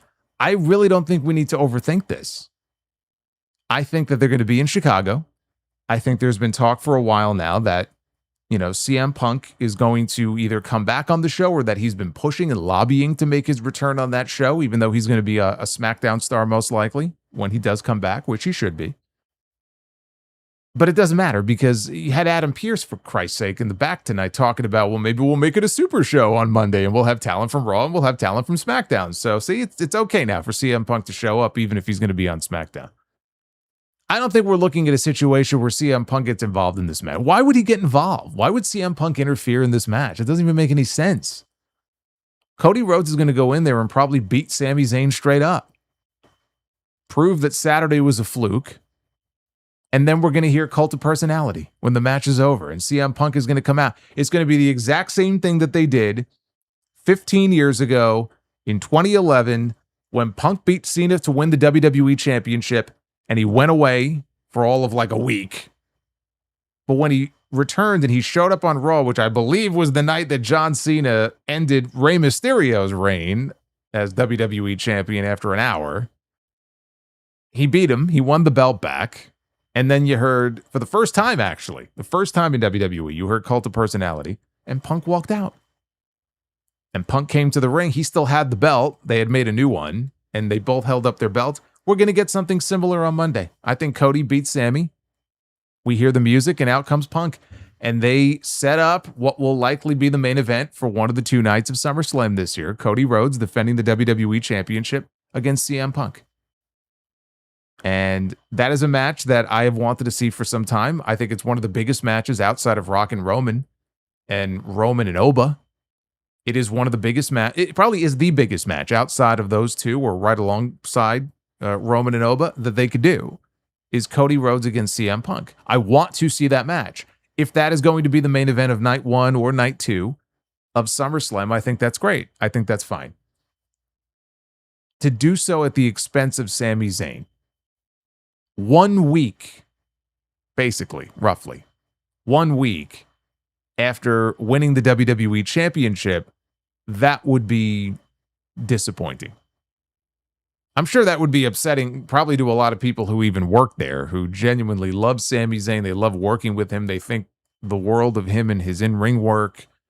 And so to see him get his moment the way that he has and then take it away from him a week later would be very shitty, because I'm not convinced he'd be getting it back maybe ever. The reason that it would be disappointing, though, is also because I don't see another spot for him on the SummerSlam card. It is entirely possible that if Sami Zayn loses the WWE title on Monday, he will not be at SummerSlam. I don't know what else he would be doing or where else he would fit in on that card if not for the WWE title picture.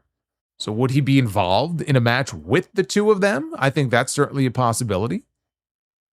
But I think the match that they're going to want to do is Cody and Punk, because that is a big attraction. That is an attraction that will help really sell tickets for SummerSlam.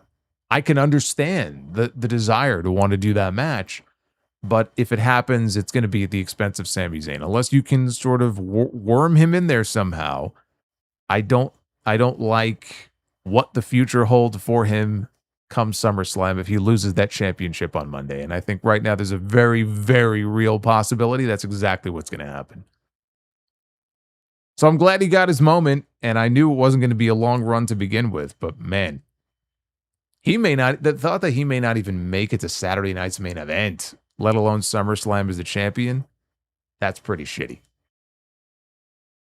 But Punk is coming back, and I'm expecting him to show up as a surprise at the very end of the show. Assuming they do that as the main event and they close the show with it, I expect him to walk out when that match is over.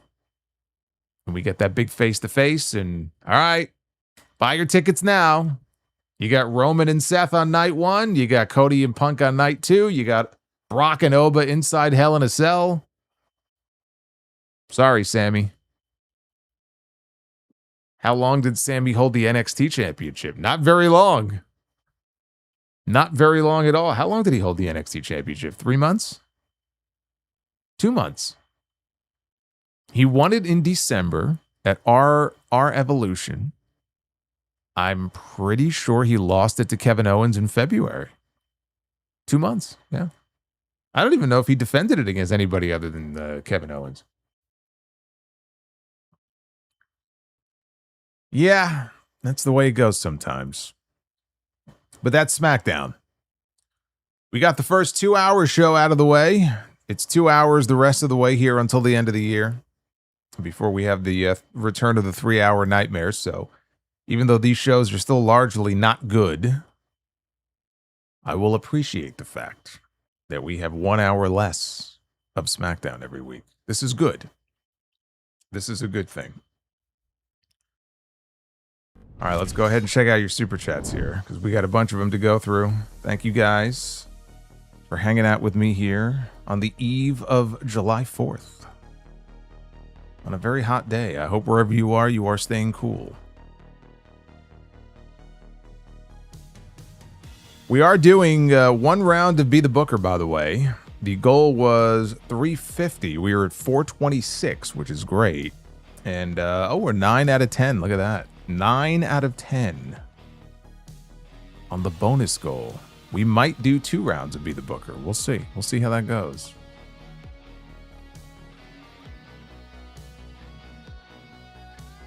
Joseph Stewart, who was not with us on Wednesday, but he's with us here on Friday. What's going on, Joseph?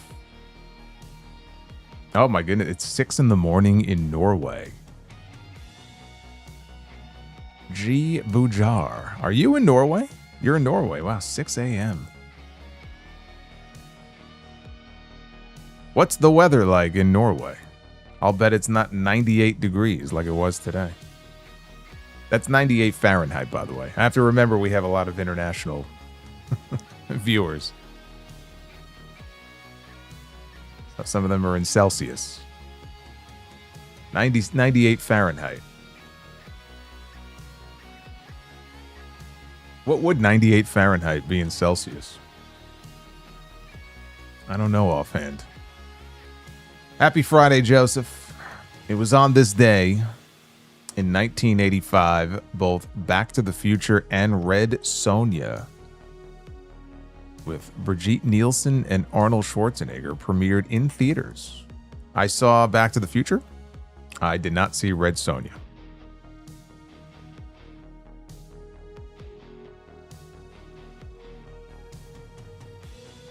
But I did see T2 Judgment Day. Not in theaters. I kind of wish I had seen it in the theater. Terminator 2 holds up very well. It's still, in my opinion, still one of the greatest movies ever made. I did not know that Clint Eastwood was almost in the Tommy Lee Jones role in Men in Black. Chris O'Donnell. No, I did not know that. He does say Madonna has a new album out. How many of you are excited about Madonna's new album? How old is Madonna now? Still has new albums coming out. 98 Fahrenheit is 36 Celsius. Thank you.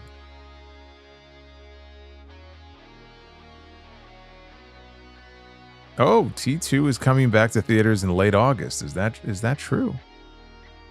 Huh. The Rock announced that he is working with Disney and animators on Moana 3. Well, good luck with that. I've seen these trailers now multiple times for this new live-action Moana movie, and it looks fucking awful. I'm not the target demographic for it, though, but I think it's going to bomb. I don't think it's going to make the money they think it's going to make. And just remember, we're always one big bomb away from The Rock coming back to WWE. Joseph says, did you know on an episode of Nitro, Raven's mom appeared and begged him to get therapy and reconcile with his friend Canyon because in storyline, Raven was a privileged rich kid. I do remember that. That was like in late 98, I think. I don't think that was his mom. I remember whoever the actress was, she was pretty awful, actually, in the role. She was no Mama Benjamin, I'll tell you that much. Or Judy Bagwell. They also did a therapy session with Raven and his family on an episode of Nitro. See, that I don't remember. I don't remember the therapy session. That actually sounds so bad it's good. I may have to see. What episode of Nitro did that air on?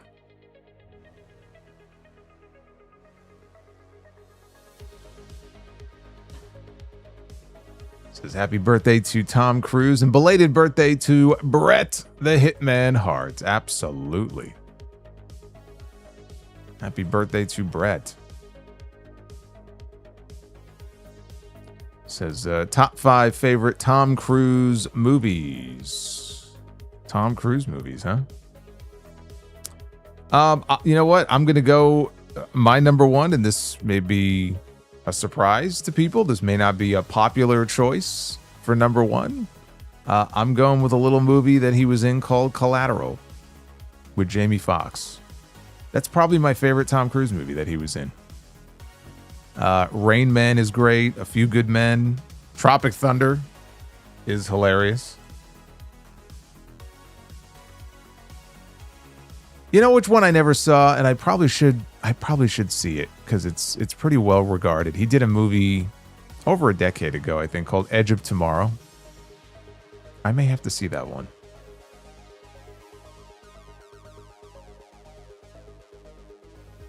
But I'm sure, like, if you ask most people, they're going to have, you know, Top Gun. They're going to have all the Mission Impossible movies, which I haven't seen. They're going to have a whole bunch of different ones. I'm sure some of you will have Vanilla Sky at number 1 on your list, right? Or Magnolia. Magnolia scared me off because Magnolia is literally like a 3-hour and 15-minute movie. I'm like, yeah, I don't know about that. But Joseph says I'll be going to see the live-action Moana movie next week with his family. Well, look, I mean, I hope you report back to me and let me know how it is. Collateral's great. You know what? Collateral has a great soundtrack, too. But he says, happy 4th of July, Solo. Have a great 4th and a great weekend as well. You too, Joseph. You and your family. Happy 4th of July. Gabriel Boss. Gabriel is the boss. He says, after the Willow Nightingale vignette from Collision, it is confirmed that Willow against Monet will be the match at All In, and the outcome will be a mess, with neither woman affording to lose. Well, I mean, it's not official, but I said this in my Dynamite review. I think Willow is returning in the Casino Gauntlet next Wednesday. I think she's going to win it. And I think she's going to beat Tekla for the Belt of Redemption. And I think she's going to defend against Monet at All In. But he says, you can't have Willow lose again, a title after only 1 month. And Monet can't just keep coming short of the world title. Twice wasting the Owen. I agree on her wasting the Owen twice. That would be a waste of the Owen. And I am expecting Mercedes is going to get the championship at some point, and probably at Wembley. But if you were to ask me, is there a better chance of Willow losing or Mercedes losing? I'm not convinced that Mercedes is going to win the championship. I don't know what her long-term plans are. Who's to say that this doesn't become her story? You know, where every time she challenges for that title, she falls short. But the Owen thing, I mean, you got a good point on the Owen thing. To have her win 2 years in a row, even though this year she was supposedly not even going to be in the tournament, and that everything worked out the way it did, that was not the plan. So she would not have won. Willow probably would have won for the second time. But to have the same person win the Owen twice, you know, and then lose, that would be pretty lame. I don't disagree with you on that.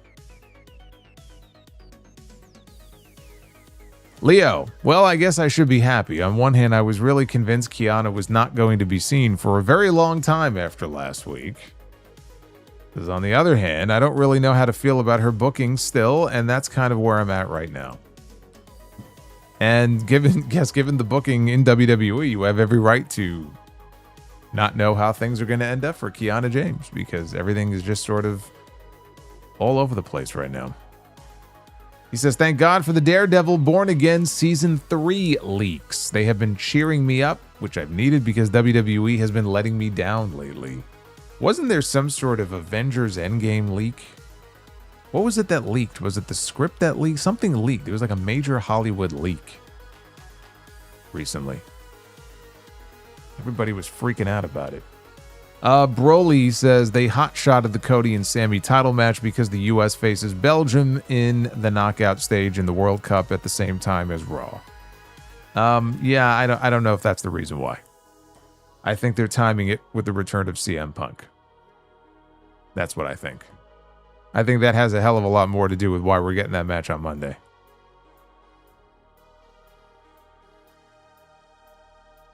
Boss Mo Jackson, what's going on, brother? He says, what's up, my guy? Hope all is well. Sami Zayn as champion is quite refreshing, he says. I love it. Well, you can love it for a few more days. It may not be so refreshing after Monday night. You may not feel so refreshed anymore.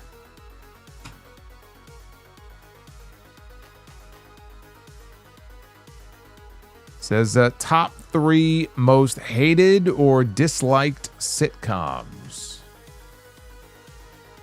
Oh, disliked sitcoms. I don't really have any because the sitcoms that I tried to watch and didn't like, I didn't stick with it. I didn't watch them. So I can't tell you how awful they really are. There have been some sitcoms over the years that I've tried and I just never even gave them a chance because they just didn't appeal to me. It's a lot easier for me to tell you which sitcoms I liked or loved. You know, or like what my favorite ones would be. I tell you right now, Seinfeld, Married with Children, Curb Your Enthusiasm. And I'll throw Golden Girls on there too. Golden Girl, don't make fun of me. Golden Girl's a great fucking show. I will fight anybody who denies that. That just tells me you've never watched. There you go. He says, my Mount Rushmore of AEW. Oh, he said, I thought you were going to tell me what yours was. I think he means Mount Rushmore of AEW. I hate the Mount Rushmore question. Fuck Mount Rushmore. I would blow it up with dynamite if I could. All these Mount Rushmore questions. I'll give you the WCW one though, because the WCW one for me is a lot easier. Sting, Flair, Hogan. I think Hogan has to be on there. As important a piece of that company as he ended up becoming Sting, Flair, Hogan, and honestly, probably Goldberg. He was the one true white-hot star that they ever made.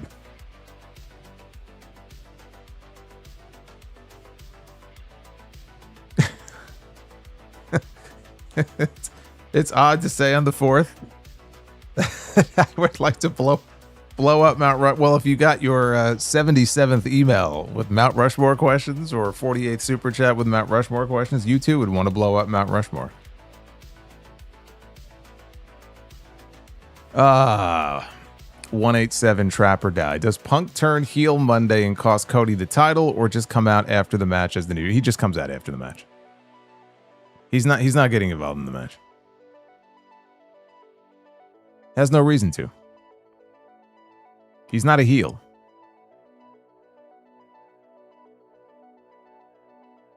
Shapey. It should be the Usos and Jacob against Solo, LA, and Keys at SummerSlam. That's exactly what I said earlier. I am the Lord. Shut the fuck up. And great minds think alike. I think that's exactly what the match is going to be. Fuck that tree. Fuck that tree. That's right. You tell him, Death Scythe.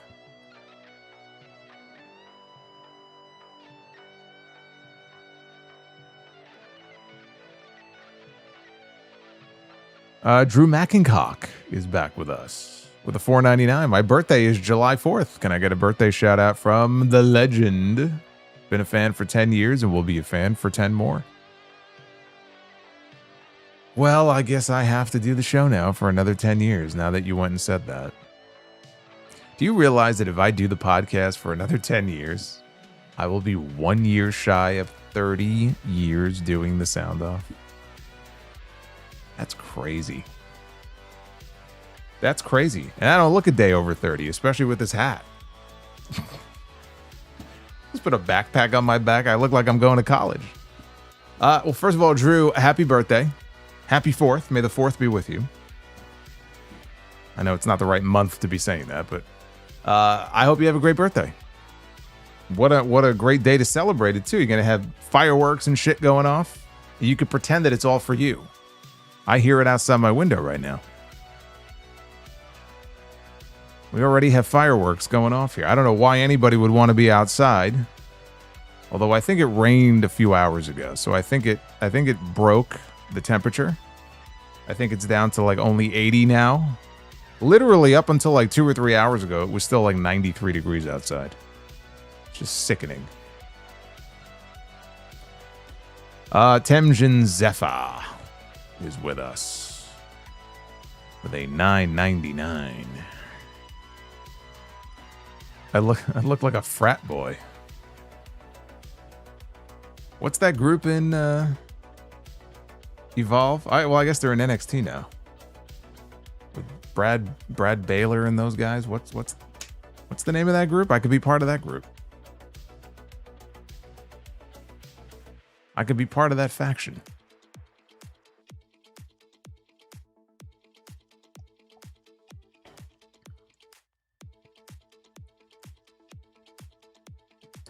Temjin says, saw Obsession last night. What a movie. Reminded me of a time my mom went to see The Exorcist when it came out. Would you consider Obsession to be this generation's version of The Exorcist? I can't say that because the Vanity Project. Thank you. Yes. I should be part of the Vanity Project.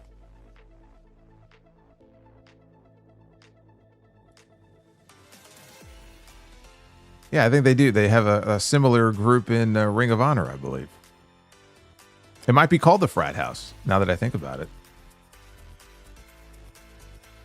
Yeah, I was not old enough to go. I don't think I was here when it came out in movies, but I didn't see The Exorcist in a movie theater, so I can't vouch for what that experience was like, seeing that movie in the theater.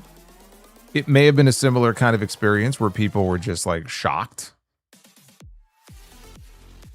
I don't really have anything to compare it to. It was a very unique movie-going experience. I kind of wish I would have gone to see it again in theaters. But the way these movie tickets are these days, it's so fucking expensive, and I have so many movies that I want to see this year. I couldn't In my mind, I'm like, I can't justify paying for another ticket to go back to the theater just to see it amongst other people to get their react. Like, you know what? I'll wait until if I'm that concerned about like other people's reactions to the movie, I'll wait until it's out on digital and you have these like YouTube movie reviewers that do reaction videos to movies they've never seen before or they claim they've never seen before. If I'm so interested in people's reactions, I'll just watch those reaction videos for free. We'll just do that. Super Pony says, so they pretty much gave Sami the title and said, here you go, but we don't really mean it. That's what they think of one of the best wrestlers of his generation. Fucking assholes. Well, he hasn't lost the belt yet. I'm just saying I think he's going to lose it. I think he's on borrowed time. But he has not yet lost the championship. But you had, look, when they put the belt on him in the first place, you had to know that this is where it was going to end up. I said it the night he won it. I said this is this wonderful moment for him and this character that he's kind of evolved over the past few months, this last real good guy shtick. But he was never going to have it for an extended period of time. He was never going to be the guy on SmackDown. He was always going to be the guy right below the guy. That was never going to change. You could put all the belts on him, like that Triple H meme from many years ago where he's posing on the ropes. He's doing that pose and he's got like the Divas belt is on him and everything. You could put all the gold on Sami Zayn. He will never be the guy. He will never be that lead performer who's going to be headlining all the PLEs and maybe one or two. And that's going to be it. You know, the WrestleMania main event that he got that one year was a night one tag team match. And that's about as good as it's going to get for him when it comes to WrestleMania. That's just how it is. But for him to even win the belt at all and get that moment was very cool. It was very, you know, for him, you could tell it meant a lot to him. But it's not a matter of, well, let's just give it to him as like a participation trophy because he deserves it. It was like he has been consistently the most entertaining thing on SmackDown now for a few months. And so Cody can win and lose the belt another 5 times. It doesn't really matter. Why do we need the championship on Cody right now? Let's put it on Sami and give things a little bit of a shakeup heading into SummerSlam. What's so wrong with that? You know, what's so bad about that? But I don't think that you ever should have really been expecting for him to have it for very long. A week would be ridiculous, but at most, maybe SummerSlam. I never really expected him to hold it longer than that. Fast Eddie, happy 4th. Solo, looking forward to Dark Side of the Ring, Season 7's reviews. Always a big fan of your reviews every season. Well, I'm glad you enjoyed them. There was a clip that they posted on the YouTube channel, like a 7-minute kind of teaser clip, talking about Karen Angle meeting Jeff Jarrett and how they ended up in a relationship together, and this misconception that she was still married to Kurt and she had an affair, and that's how her and Jeff ended up together. But she sat down for an interview to set the record straight for the first time, and she was talking about it. So that's going to be part of these initial TNA episodes that are going to be airing. The show is back on Tuesday, and I have every intention of watching them and reviewing them as I do every season. So I just got to figure out where I'm going to watch them because I do not have Vice TV. But we'll figure something out. We'll figure it out. Super Pony says, how do these people book Cody like this and expect the fans not to turn on him? These people cannot book a face of the company babyface for shit. I mean, look at Roman. They got Roman going around, and the fans are chanting OTC, and they're, you know, acknowledge me, and they go nuts and everything, and the guy's a fucking heel. Up is down, left is right. Nothing makes any sense anymore. But yes, they have done a very bad job over the years when it comes to booking a lot of their baby faces and really forcing it or staying with the pat hand for too long until people just sour on them.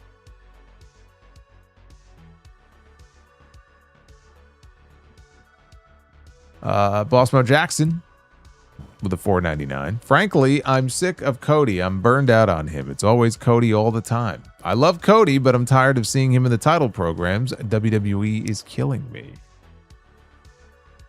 Yeah, I mean, look, I wouldn't be opposed to keeping the belt on Sami a little bit longer, but if the plan is to go with Cody and Punk at SummerSlam, I mean, look, that's a big match to do. I can understand them wanting to do it.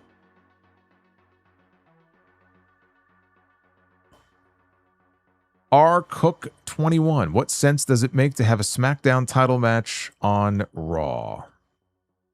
It just goes to everything I was just saying, where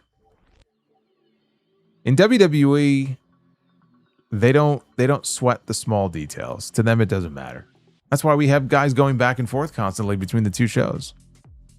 There's no rules that they enforce. We just had a King of the Ring tournament where the winner was supposed to get a championship match of their choosing at SummerSlam. Not a championship match of their choosing, period. A championship match at SummerSlam. And evidently, they knew going into it that they wanted Oba to win, but not give him the title match. They don't give a shit. They don't care. They don't care. Why sometimes do we have a second referee run out because someone had their foot on the rope or someone cheated, and a second referee comes out to tell the first referee, and the first referee goes ahead and continues the match or reverses the decision? But then other times, the referee's decision is final. Well, which is it? Is the referee's decision final or not? I don't know. It's just whatever's convenient for them in the moment. They don't give a shit. They don't care. To them, it doesn't affect their bottom line, so they can just pretty much do whatever they want. Yeah, King of the Bank. It's King of the Bank now. The only difference is Oba can't, I don't think, I shouldn't say, I don't know, but Oba can't literally cash it in anytime he wants, but he'll be able to basically just go to the GM and say, you know what, I think I'm ready for that title match. Let's do it at Survivor Series. I'm ready. Let's do it at the Rumble. I half expect them to just forget about it at this point and just have Oba win the Rumble. And then he'll just go to WrestleMania anyway to challenge for the title. Brandon Proctor, actually Super Pony says, my KO versus Sami prediction has come true now. Or has to come true now. Has to come true now. If that's not the match at SummerSlam, Sami won't be on the show. There's nothing else for him to do. Yeah, I just said, if he loses that title on Monday, unless you keep him in that mix and do a triple threat, there is no other obvious role for him at SummerSlam. There's no other title for him to challenge for, and so if he's not in a title match, it would be a regular singles match. And what regular singles match would there even be for him on that show? What would that be? Now we had a segment, and it may be indicative of absolutely nothing, but when Chad Gable came back to Raw and SmackDown after the Mask versus Mask match, the first time we saw him on TV was backstage at SmackDown, and the first person that he had a little face-to-face interaction with was Sami Zayn. They literally came face-to-face, and it was very brief. I don't know. Maybe they revisit that. They're on different brands, though. So, again, that doesn't make a whole lot of sense, but that never stopped them from doing that before, so who knows. Brandon Proctor with the 12. Oh, there she is. There she is. It is Brie mode. Courtesy of Death Scythe. Yeah, I mean, if Chad's not wrestling for the IC title, Super Pony, I agree. I mean, what the fuck are we doing here? I half expected to be a multi-man match at this point, so it wouldn't even just be Chad and Penta, which I think it should be just Chad and Penta, but they'll probably throw everybody in there. They'll have Chad, they'll have Penta, they'll have Rusev, they'll have Ethan Page, they'll have McDonough. We'll just put it, Dragon Lee. We'll just put everybody in there. Rey Mysterio.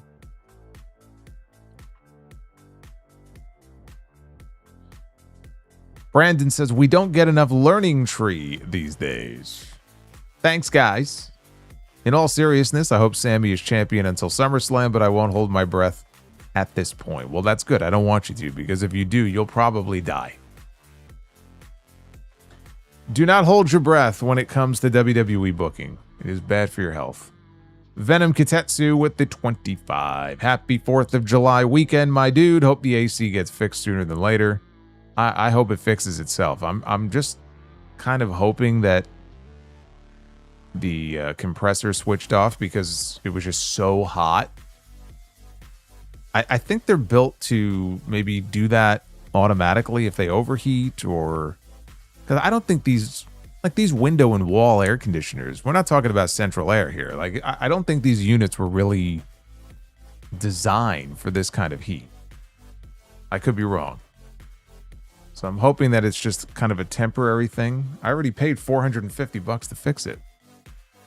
It was either try to fix it for $450 or buy a new one for $1,600. That's how much it would have cost. For the same one, by the way. It's the same exact air conditioner. Those were my options. I said, I think we'll try to fix it. Let's do that. So on May 19th, they reinstalled it, and it's worked fine ever since. Until today, when it was 100 degrees outside, and then it stopped.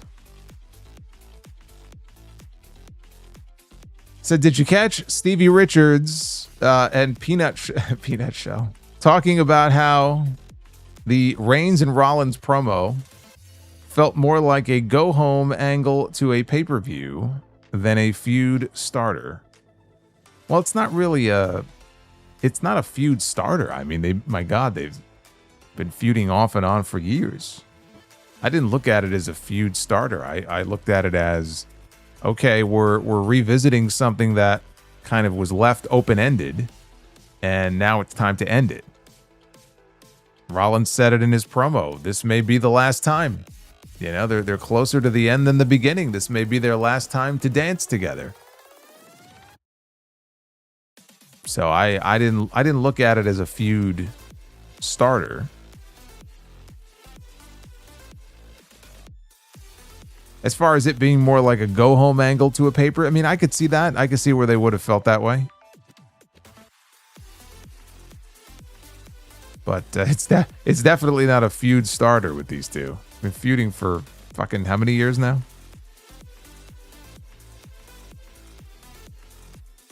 Yes, $1,600 for an AC.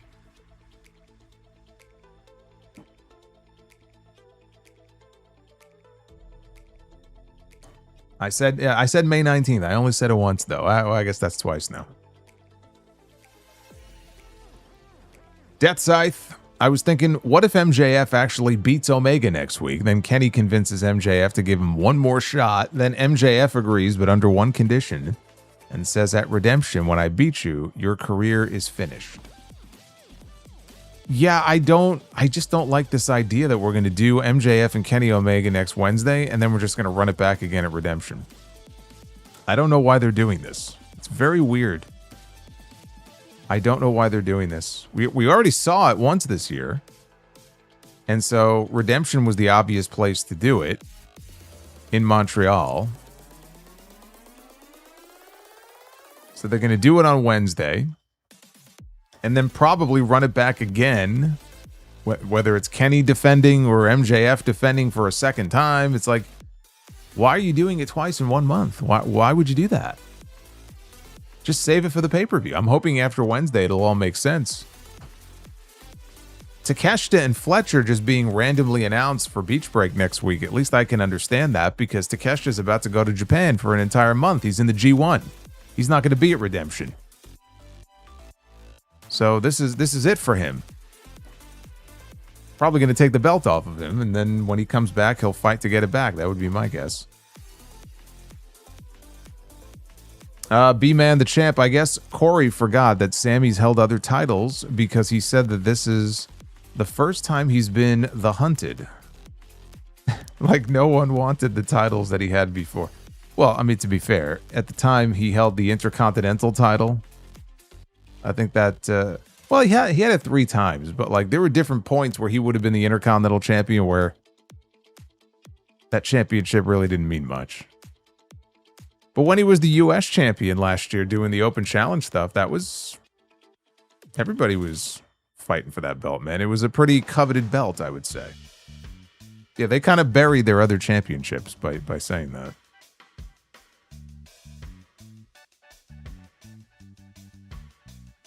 We got Death Scythe with a bomb.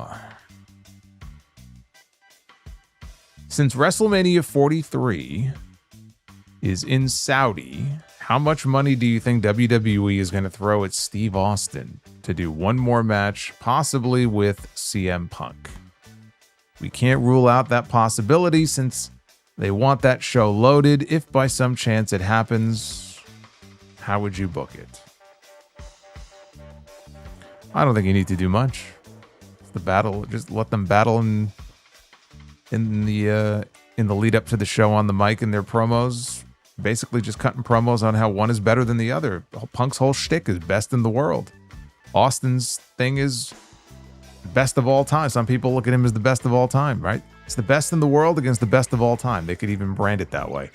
For me, I mean, that ship sailed a long time ago. And Austin seems very content in retirement with his cats and his cars and on his ranch doing his thing.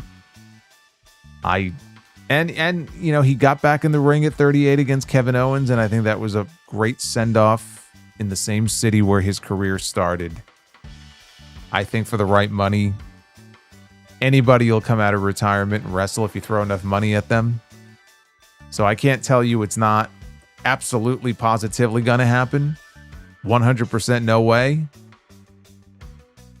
I don't think it needs to be done. I think that ship, it's like Undertaker and Sting. You just get to a point where there was a point in which maybe it still could have happened, but it was like, it's over. Like the time passed.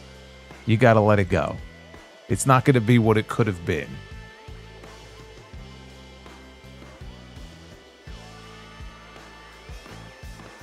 Randy Bobandy, thank you again for that $50 bomb. Just showing love. No message.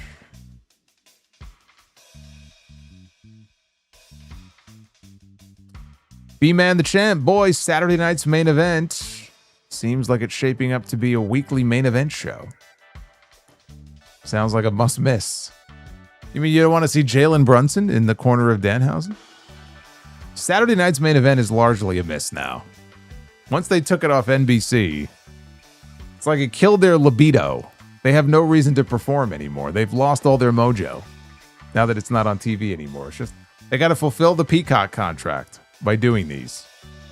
They took away a lot of the retro elements. Some of them are still there. A lot of them are gone. They don't even bring Ventura in anymore. Whatever charm the show had is fucking gone. They have some other garbage theme now that they're using for it. They still have the microphone that they lower, though, from the ceiling, which actually will be appropriate at this next show because that's the old Madison Square Garden microphone they used to lower for, like, Howard Finkel, and they're back at Madison Square Garden for this show. So I kind of feel like if there was ever a time to really emphasize those retro elements again, this is the show to do it.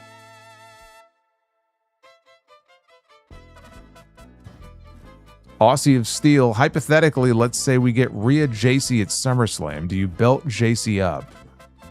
I say yes. I don't think she's been established enough yet. I don't mind them doing the match. I don't know that I feel like now is the right time. Especially if they are going to do another Crown Jewel show, let's say in October. I would think that they would want a bigger name in that match, i.e. Rhea, to wrestle whoever the Raw champion would be, which, by the way, could very well be Io Sky. So you are potentially setting up a match for Crown Jewel where we get Rhea and Io, non-title, but they have the story of Rhea's never been able to beat Io. And then she could finally go in there and beat Io, right? So you have that story that you could tell. It's a lot more powerful than just JC Jane going in there as the SmackDown Women's Champion. So, I mean, I'm all in on JC eventually winning the belt. I don't know that SummerSlam is the best time for it. I think you got to wait a little longer. Because they really, if you think about it, they really haven't done much with her. You know, she came in, and I like the way that they debuted them. And then they've really cooled Fatal Influence down a lot since then. Rhea's not even around right now because she's still trying to get better. If she gets healthy, we don't even know when she'll be back on TV. Can you imagine if Rhea's not ready to come back until 2 weeks before SummerSlam? So she hasn't even been around, and now you're putting her in there against somebody who's unproven in that spot on SmackDown, who's still basically a newbie and hasn't even really racked up all that many wins on TV. Doesn't seem like the right time to me.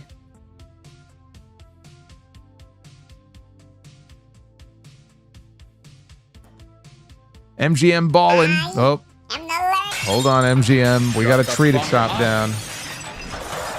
We got to bust out the chainsaw. Fuck that tree. Got to chop that tree down.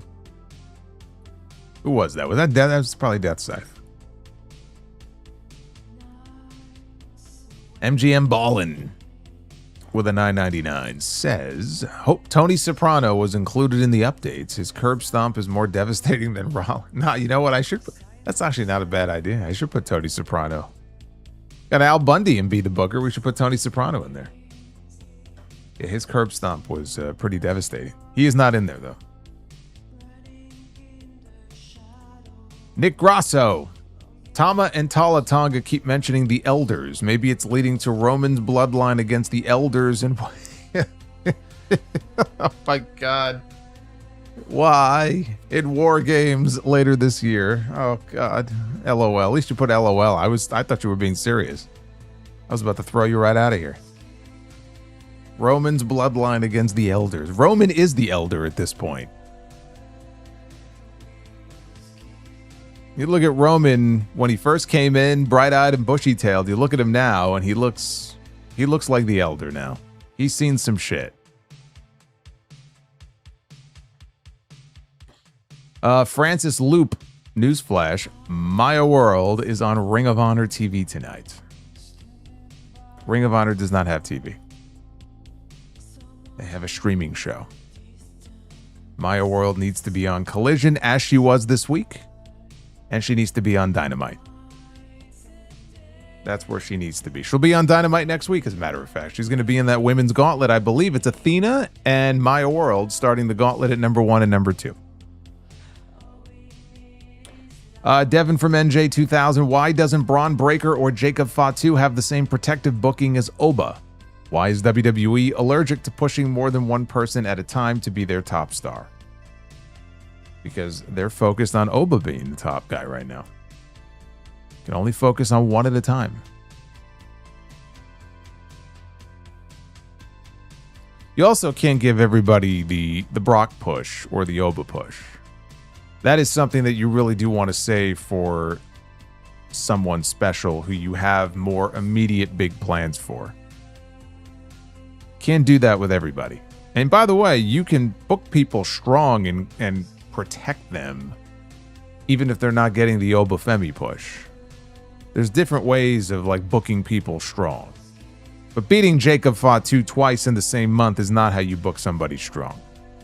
Having Braun Breaker lose his feud to Seth Rollins is not how you book someone strong.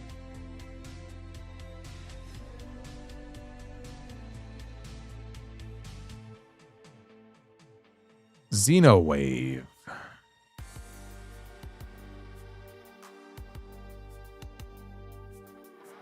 Why did I say Xenowave?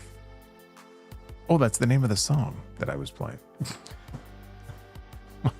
I said that out loud like it was somebody who sent in a super chat. I think the heat is frying my brain. The Uffman says, maybe Triple H, I'll owe you one, pal. Sami Zayn. Yeah. We all know how that worked out for Punk the first time. I owe you one, pal. Even though you're out there dying in the ring and shitting yourself, I owe you one, pal. Warhawk Rambo, have a happy 4th, Solomonster. You as well. Lots of hot dogs and hamburgers.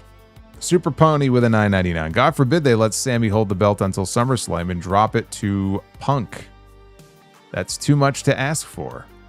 God forbid Cody sit out one major PLE, because if that happens, the world will end. Well, Cody's their guy. They're not leaving him off SummerSlam. And nobody should have expected that Cody was going to be anywhere other than the main event at SummerSlam. He was always going to be in one of the 2 main events.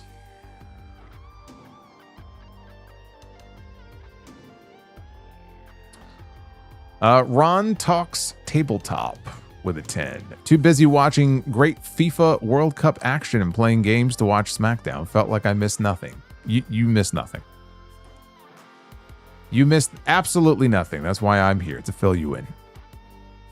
Death Scythe says, in horror, which is worse, the killer or the monster slowly heading towards you, or them appearing out of nowhere to give you a big fat boo?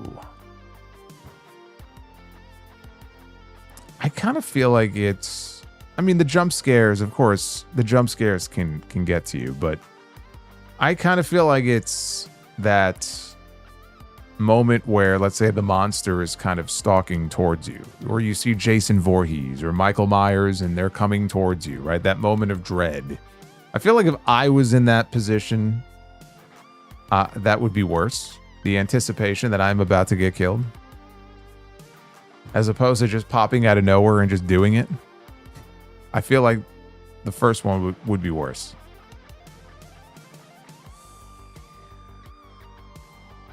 Nick Rosso with a 1999. One idea for the title match on Monday. Punk comes out for commentary. Sami gets mad, provokes him, causing Punk to hit Zayn in front of the referee, causing a DQ, which upsets Cody. And he gets in Punk's face, and then we get a 3-way at SummerSlam. You could do that. Punk would have to come out at the beginning of the show as a surprise, instead of saving him as a surprise for the very end of the show. You could do that. That would, if you wanted to get to a triple threat, then there's no reason for really Sami not to go in as the champion. So to keep the belt on him, you got to get creative. How do we do this, in a way where we can get Punk involved? And that would be one way of doing that. Sami feels like the title is slipping away. He gets desperate, and then you kind of go into what you just suggested. You could do that. Death Scythe says, I watched Lake Placid for the first time in years, and I gotta say this will always be the best crocodile horror movie. Rest in peace, Betty White. Yeah, that little role she had in that movie, she was great. Feeding the alligators, getting them all big and fat. EJ Slamp. Brett was better looking, had better hair, a nicer smile, and did more charity work than Hulk Hogan. Do you agree? I don't know that he did more charity work than Hogan. Did a lot of Make-A-Wish and charity stuff at the height of Hulkamania. So I can't say that for sure. Was he better looking? That's not for me to say. Did he have better hair? Absolutely 100%. Without a doubt. Death Scythe says, John Cena went from Hell in a Cell 2011 to WrestleMania 29, a year and 7 months without holding the top title. Roman Reigns went from Money in the Bank 2016 to SummerSlam 2018. 2 years and 2 months without holding the top title. Yeah, and if Cody did the same, he would still be in a very good spot, right? But they keep this whole QB1 nonsense they always have him talking about. QB1's got to be in the title hunt. QB1's got to have the belt. That's just their philosophy. It's their way of doing things. If Cody went 6 months without the championship, would it really hurt him all that much? No, I actually feel like it might help him. But it's almost like they're not incapable, because they did it with Punk and Drew, but like, it's hard for them to book a really good feud that isn't based around the championship. And we see this a lot in the mid-card. We see this a lot with the women. If there's no title involved, they don't know how to book a real feud. A real feud that you can invest in. They just don't know how. And it shouldn't be that hard. You just got to come up with a story that can really grab people. It doesn't always have to involve the championship. But they just do a very poor job of doing that. Deathside says, so Cody Rhodes is not going to crumble to dust if he went the same amount of time without holding the top title. No, he will not. He will not crumble into stardust. See what I did there? He also says, I mentioned Steve Austin earlier, but I also have to mention The Rock, which is more likely. And if he ends up having a match at WrestleMania 43, who would you rather see him wrestle the most, Roman or Cody? I would rather have him wrestle Roman just so people shut up about it already. Just give him their damn match or they'll fucking shut up about this Rock and Roman nonsense. Just get it over with. I also say Roman because then it doesn't have to involve the championship. If Cody is involved, chances are Cody will be the champion.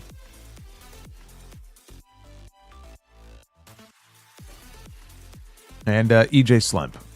What do you know about Joe McHugh, the WWF Allentown ring announcer? I kind of like him. Why was Allentown used for so many tapings? It seems random. I think they must have had some sort of deal with the building. And they were also, I mean, they were running a lot of East Coast places back then. So it wasn't just Allentown. They ran White Plains and, you know, Boston. But they would do these marathon TV tapings in Allentown. So it was something about that venue. I don't know too much about Joe McHugh. Honestly, I don't really remember much about him, and I can't tell you too much about him.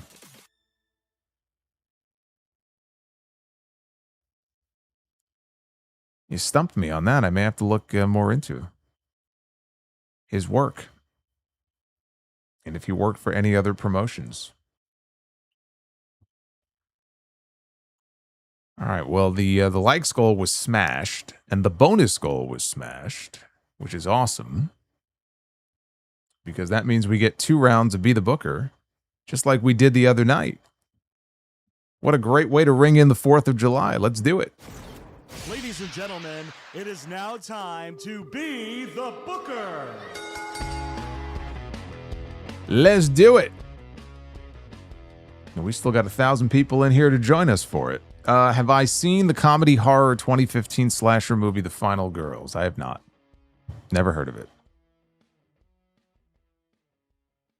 All right, here we go. Be the Booker tag team action going on here. We're booking our own Saturday night's main event. That's what we're doing. And we have got the Mean Street Posse. Pete Gas. We got Rodney.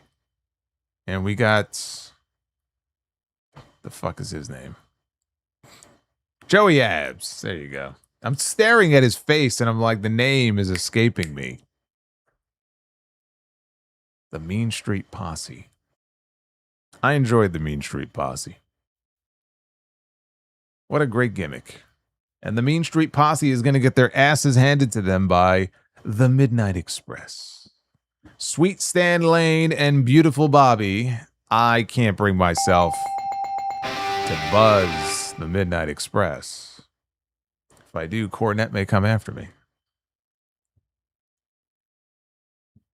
From the mean streets of Greenwich, Connecticut. All right, women's Be the Booker now.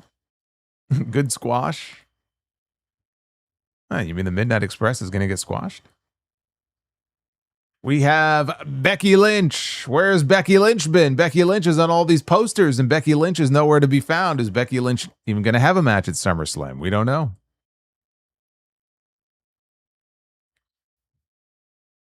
Becky Lynch against who?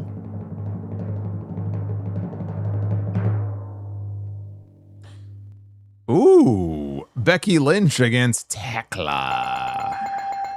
See, that's one of those interpromotional matches that would be very cool to see. Becky Lynch cutting promos on Tekla. Tekla, I feel like, would just trounce her. And Becky can be a good promo, but Becky's going to go into the whole, I'm not the only one saying it. You don't have to take my word for it. Sports Illustrated said it, the Bleacher, and Tekla would just be like, shut the fuck. Like, she would just start cussing up a storm. Shut up, you bitch. When I'm speaking. That's a Forbidden Door match. We just booked more of a Forbidden Door match than we got, frankly, on most of the actual Forbidden Door card this year. That is a Forbidden Door match that people would like to see. And our first of 2 main events tonight.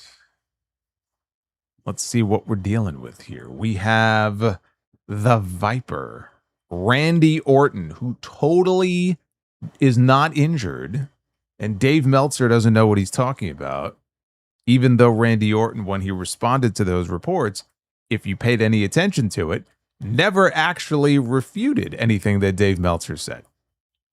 That kind of got lost in the conversation there. And it just so happens that Randy Orton is still nowhere to be found after punt kicking Cody Rhodes in the head at WrestleMania. But that totally has nothing to do with any kind of injury, I'm sure. Sure thing. Well, guess what, Randy? You may be hurt, but you have to come back to work. So I'm forcing him back into the ring. And in this main event, he is going to be taking on Tired Mike Tyson. You may ask yourself, why would I give that a bell? Because it's Randy Orton against Mike Tyson. Even if it's Tired Mike Tyson and not Iron Mike Tyson. That's a match that'll sell some tickets.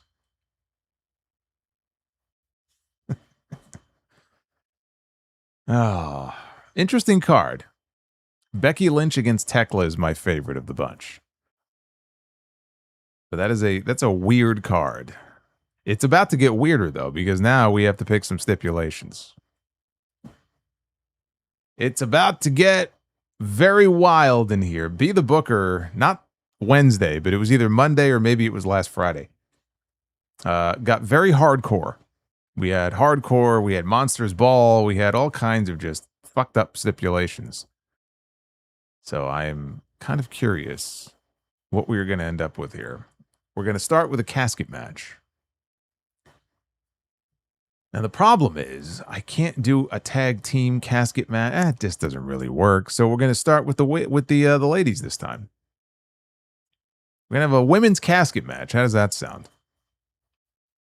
It was the Monday stream. Thank you, Ricky. It was the Monday stream. We have Camille. Very appropriate that Camille would be in a casket match, considering how she has been buried in AEW. She has been buried so deep we don't even know where she is anymore. Her career belongs in a casket, so it's quite appropriate that she would end up in this match. Let us find out who her opponent is going to be.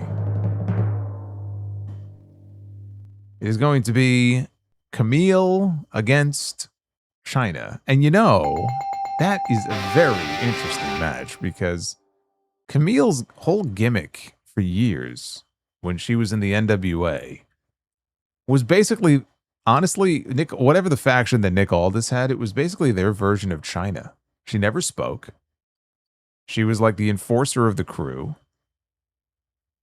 A lot of similarities between China and Camille from the early days of that Camille character.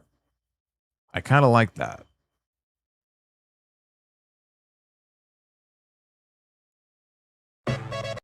Nope. Itchy trigger finger. I may have just jinxed it. I thought we're headed for a double sweep, and I jumped the gun, and now I feel like I may have jinxed it. We're doing well so far, though. We got the first one. Now we're going to have ourselves a barroom brawl, but not just any barroom brawl. We're going to have a tag team barroom brawl because that's the next match here. a tag team barroom brawl with Randy Orton. Man, let me tell you, this guy's back is in bad shape. I forced him back into the ring against Mike Tyson, of all people. He's still recovering, and I'm like, get back to work. You're going to earn that contract. So now he's in a tag team match, and it's a barroom brawl of all things. Randy Orton and Edge. I'm trying to end this man's career. Oh, I'm definitely going to end this man's career against the Macho Man Randy Savage and the Ultimate Warrior, the Ultimate Maniacs. See, I would imagine, Randy Savage is somebody who I could see as having a few barroom brawls back in his day. The Ultimate Warrior, I can't envision that. I can't even envision the Warrior just kind of hanging out at the bar, like with the boys and stuff. I don't know. He feels more of like a loner to me based on all the stories that people have told. Young Randy Orton would probably just tear up the bar and incur thousands of dollars in damage.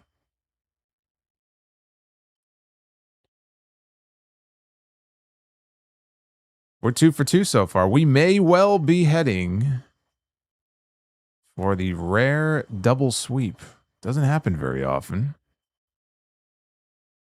What kind of match are we going to have? We're going to have a Lion's Den match. We're going to enter the Lion's Den. And then we're going to be reading the final super chat. So if you have any messages to send, get them on in. I'm here with you for as long as we got messages. I'm not going to leave no man left behind. All right. Who's going into the Lions Den? It all comes down to this. We have the Tribal Chief. Everyone put your fingers in the air. It is Roman Reigns. For the first time in his career is going to enter the Lions Den. This is already a major main event here.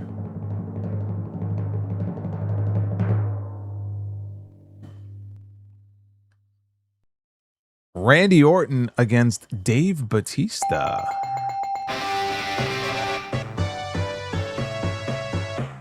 Well, we did it. We got the double sweep. We pulled it off. How are we feeling about that main event, by the way? Roman Reigns against Dave Bautista in a Lions Den match. Who wins? Who wins the Lions Den? That's the question. Drax the Destroyer.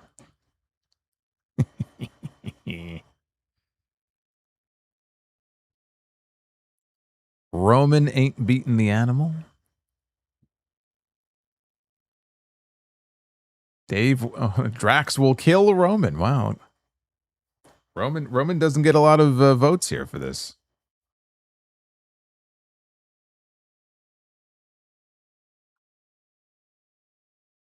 Cameron Spencer, $4.99. Sanity is the GOAT stable of NXT, slightly ahead of the Undisputed Era. I'm a huge fan.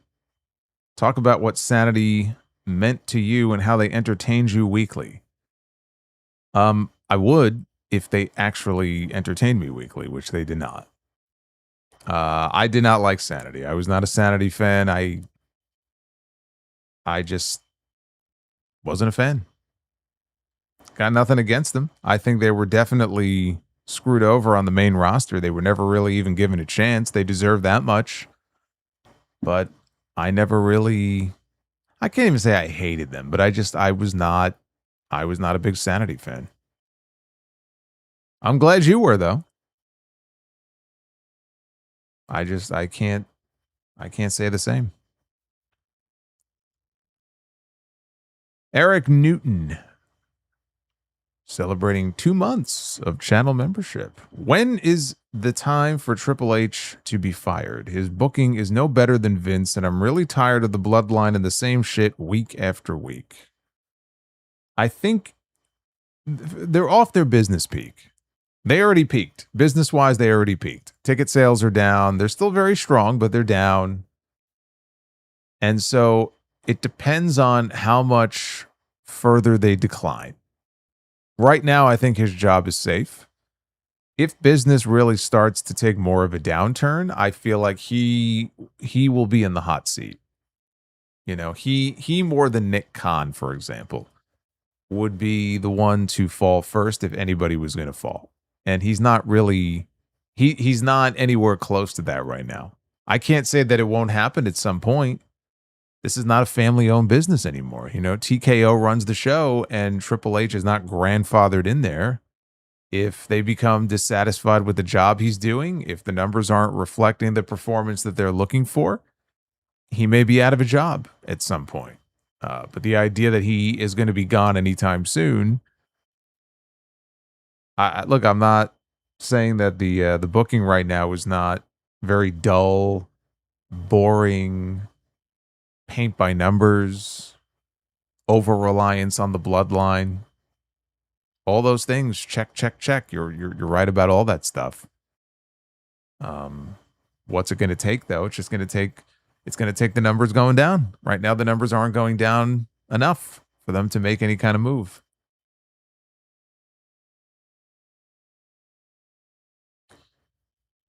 Super Pony, why would they have Randy punt Cody if they knew he was hurt and would be going away for a while? Do they not think before they do stuff?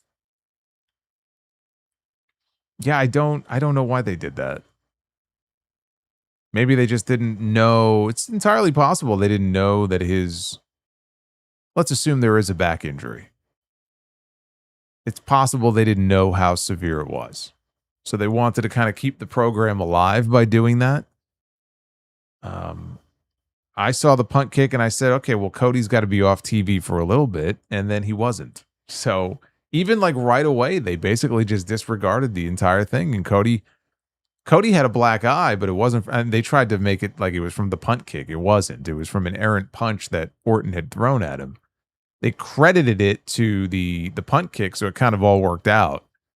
But they basically ignored it, you know, by having Cody come back as if nothing really had happened. And yeah, Orton hasn't even been mentioned since.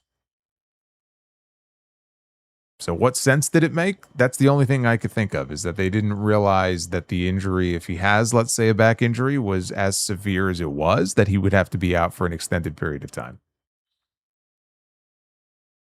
The punt kick is like the Tongan death grip now. It's useless. I still laugh about that. Like, they work their asses off to get that Tongan death grip over as like this lethal maneuver. And to this day, I don't believe Jacob Fatu has won a single match with the Tongan death grip. But you're also dealing with a company that doesn't think wins and losses matter anymore. So that's kind of what happens. Don Stoney Esquire. Shout out to Don Tony Wrestling Soup and Spitball Media. And as always, R.I.P. Kevin Castle. Cheers, Don Stoney. Absolutely. Happy 4th. Sean D. 39 months of channel membership. You might as well add Randy the Ram to Macho Man Randy versus Randy. I should put Randy the Ram and be the Booker now that I think about it. Actually, that's not a bad idea. Maybe I will. Maybe I'll put Randy the Ram from The Wrestler and be the Booker. What do you think? Gotta give him the Ram Jam. Navy 4181, buy or sell. Jeff Jarrett putting Beetlejuice in the figure 4 leg lock, or Scott Steiner putting Beetlejuice in the Steiner recliner. Neither. I'm going to buy on Jeff Jarrett smashing a guitar over Beetlejuice's head. Beetlejuice used to be about 3'11", and then after Jeff smashed him in the head with the guitar, he was about 3'4". EJ Slamp, speaking of Batista, how many times have you been asked that infamous "you shoot Batista" question via email or on social media? 0. 0, because I don't have a good answer for you. I'm not clued in on the answer to that question, nor do I care to be. I'm the wrong person to be asking about that. But it's funny. I'm pretty sure it was a "you shoot," and I mean, there have been some great "you shoot" moments in history. But still, my all-time favorite one, my all-time favorite "you shoot" moment, was when Al Snow was on, and the question came in, and it sounded like a very serious question at first, and he said, you commented before. I don't want to bungle this. I want to look it up, and I want to make sure that I recite this exactly the way that it was written, because I think the name, it was a fake name, but like the name that the person used also was kind of funny. I want to make sure I do this the right way. It is still the greatest. It's the greatest question ever submitted in the history of "you shoot." Let me see here. Oh, it was Neville Southall from Merseyside, England. Said, "Al, you have been quoted as saying a good match is the one that draws the most money. By your own very logic, is it fair to say that you haven't had a good match in your entire career?" I could not believe, and the look on their face as they're kind of looking at the screen as the question is like put on the screen and they're reading it. And I'm just, that is the greatest question. It is the greatest question in the history of "you shoot." I don't think there will never be a better question asked in one of those. I don't even think he's doing the "you shoots" anymore, Sean Oliver, but my God. It was so great. His reaction was just so great. You've been quoted as saying a good match is one that draws the most money. So by your own logic, is it fair to say you've never had a good match in your career? Holy shit. What a question. Oh.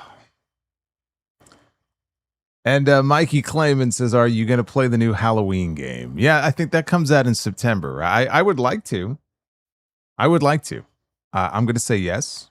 We'll wait until it comes out and see. But I saw the trailer for it, and it looks pretty good. So, yeah. Now that's how you troll. That's right. That's what you call a roast. Actually, you know what? I was going to say roasting. That's not a roasting. That's a fatality. That's what that is. Forget the roasting. Halloween game. Yeah, there's a Michael Myers Halloween game coming out. Yeah, I want to say it's in September. Look it up. Looks pretty good.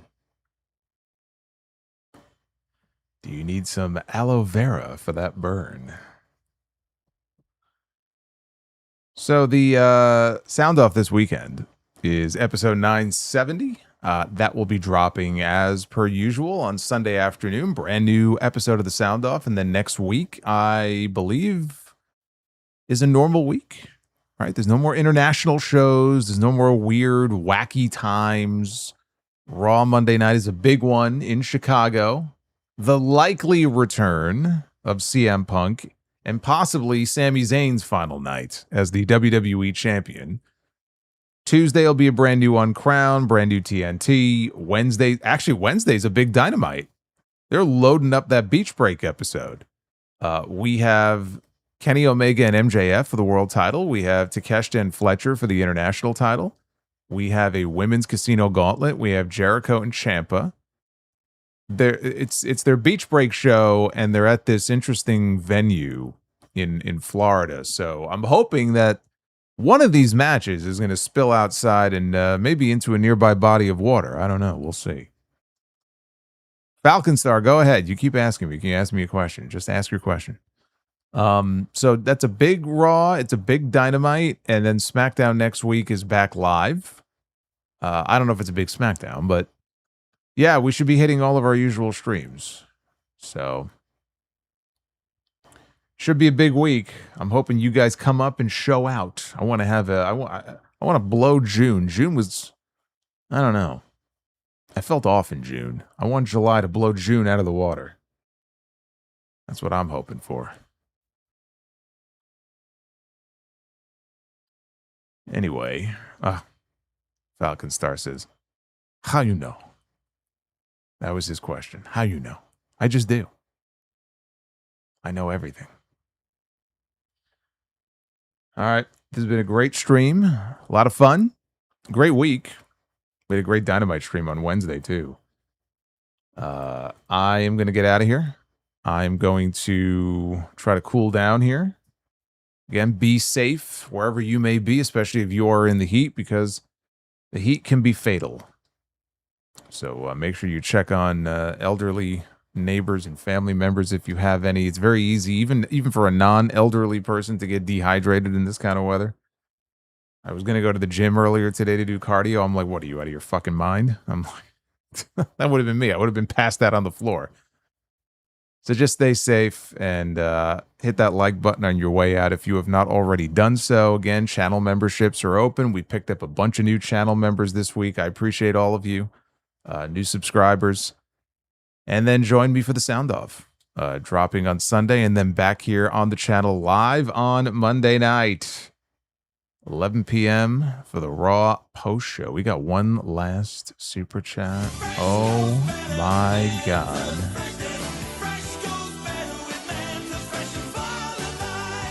Mentos, the fresh maker. Save the best super chat for last. Actually, we've had a bunch of Gunther bombs. Those are pretty damn good too. Leopoldo coming in hot. Where's that super chat? I'm gonna like that one there. With a $30 Mentos, the fresh maker. Been busy and I just tuned in. I haven't been on or had Mentos in a while. And you know, if anyone comes in last minute with a last second shot, like OG Ananobi with the game winner, it's me. Love to you, Solo, in the chat, and good nights. Look at that. Leopoldo came in, he dropped the mic, and he left. Like a boss. Thank you, brother. He's the OG Ananobi of the Solomonster streams. He comes in with the last tip to win the game. I love it. Happy 4th. Don't blow your fingers off. Have a great weekend. I'll see you back here for the Sound Off. Until then, take care, guys.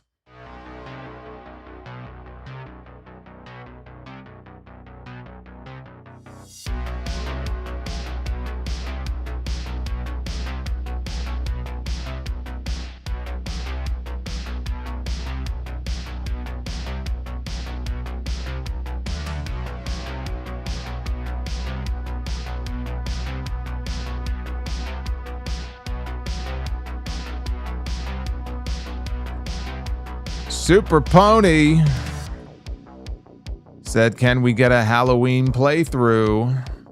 I just saw his super chat. I make no promises. Because I would love to play the music in the game. I don't know if I'll be able to play the music, but I'll consider it. We'll see. We'll see. Maybe for you.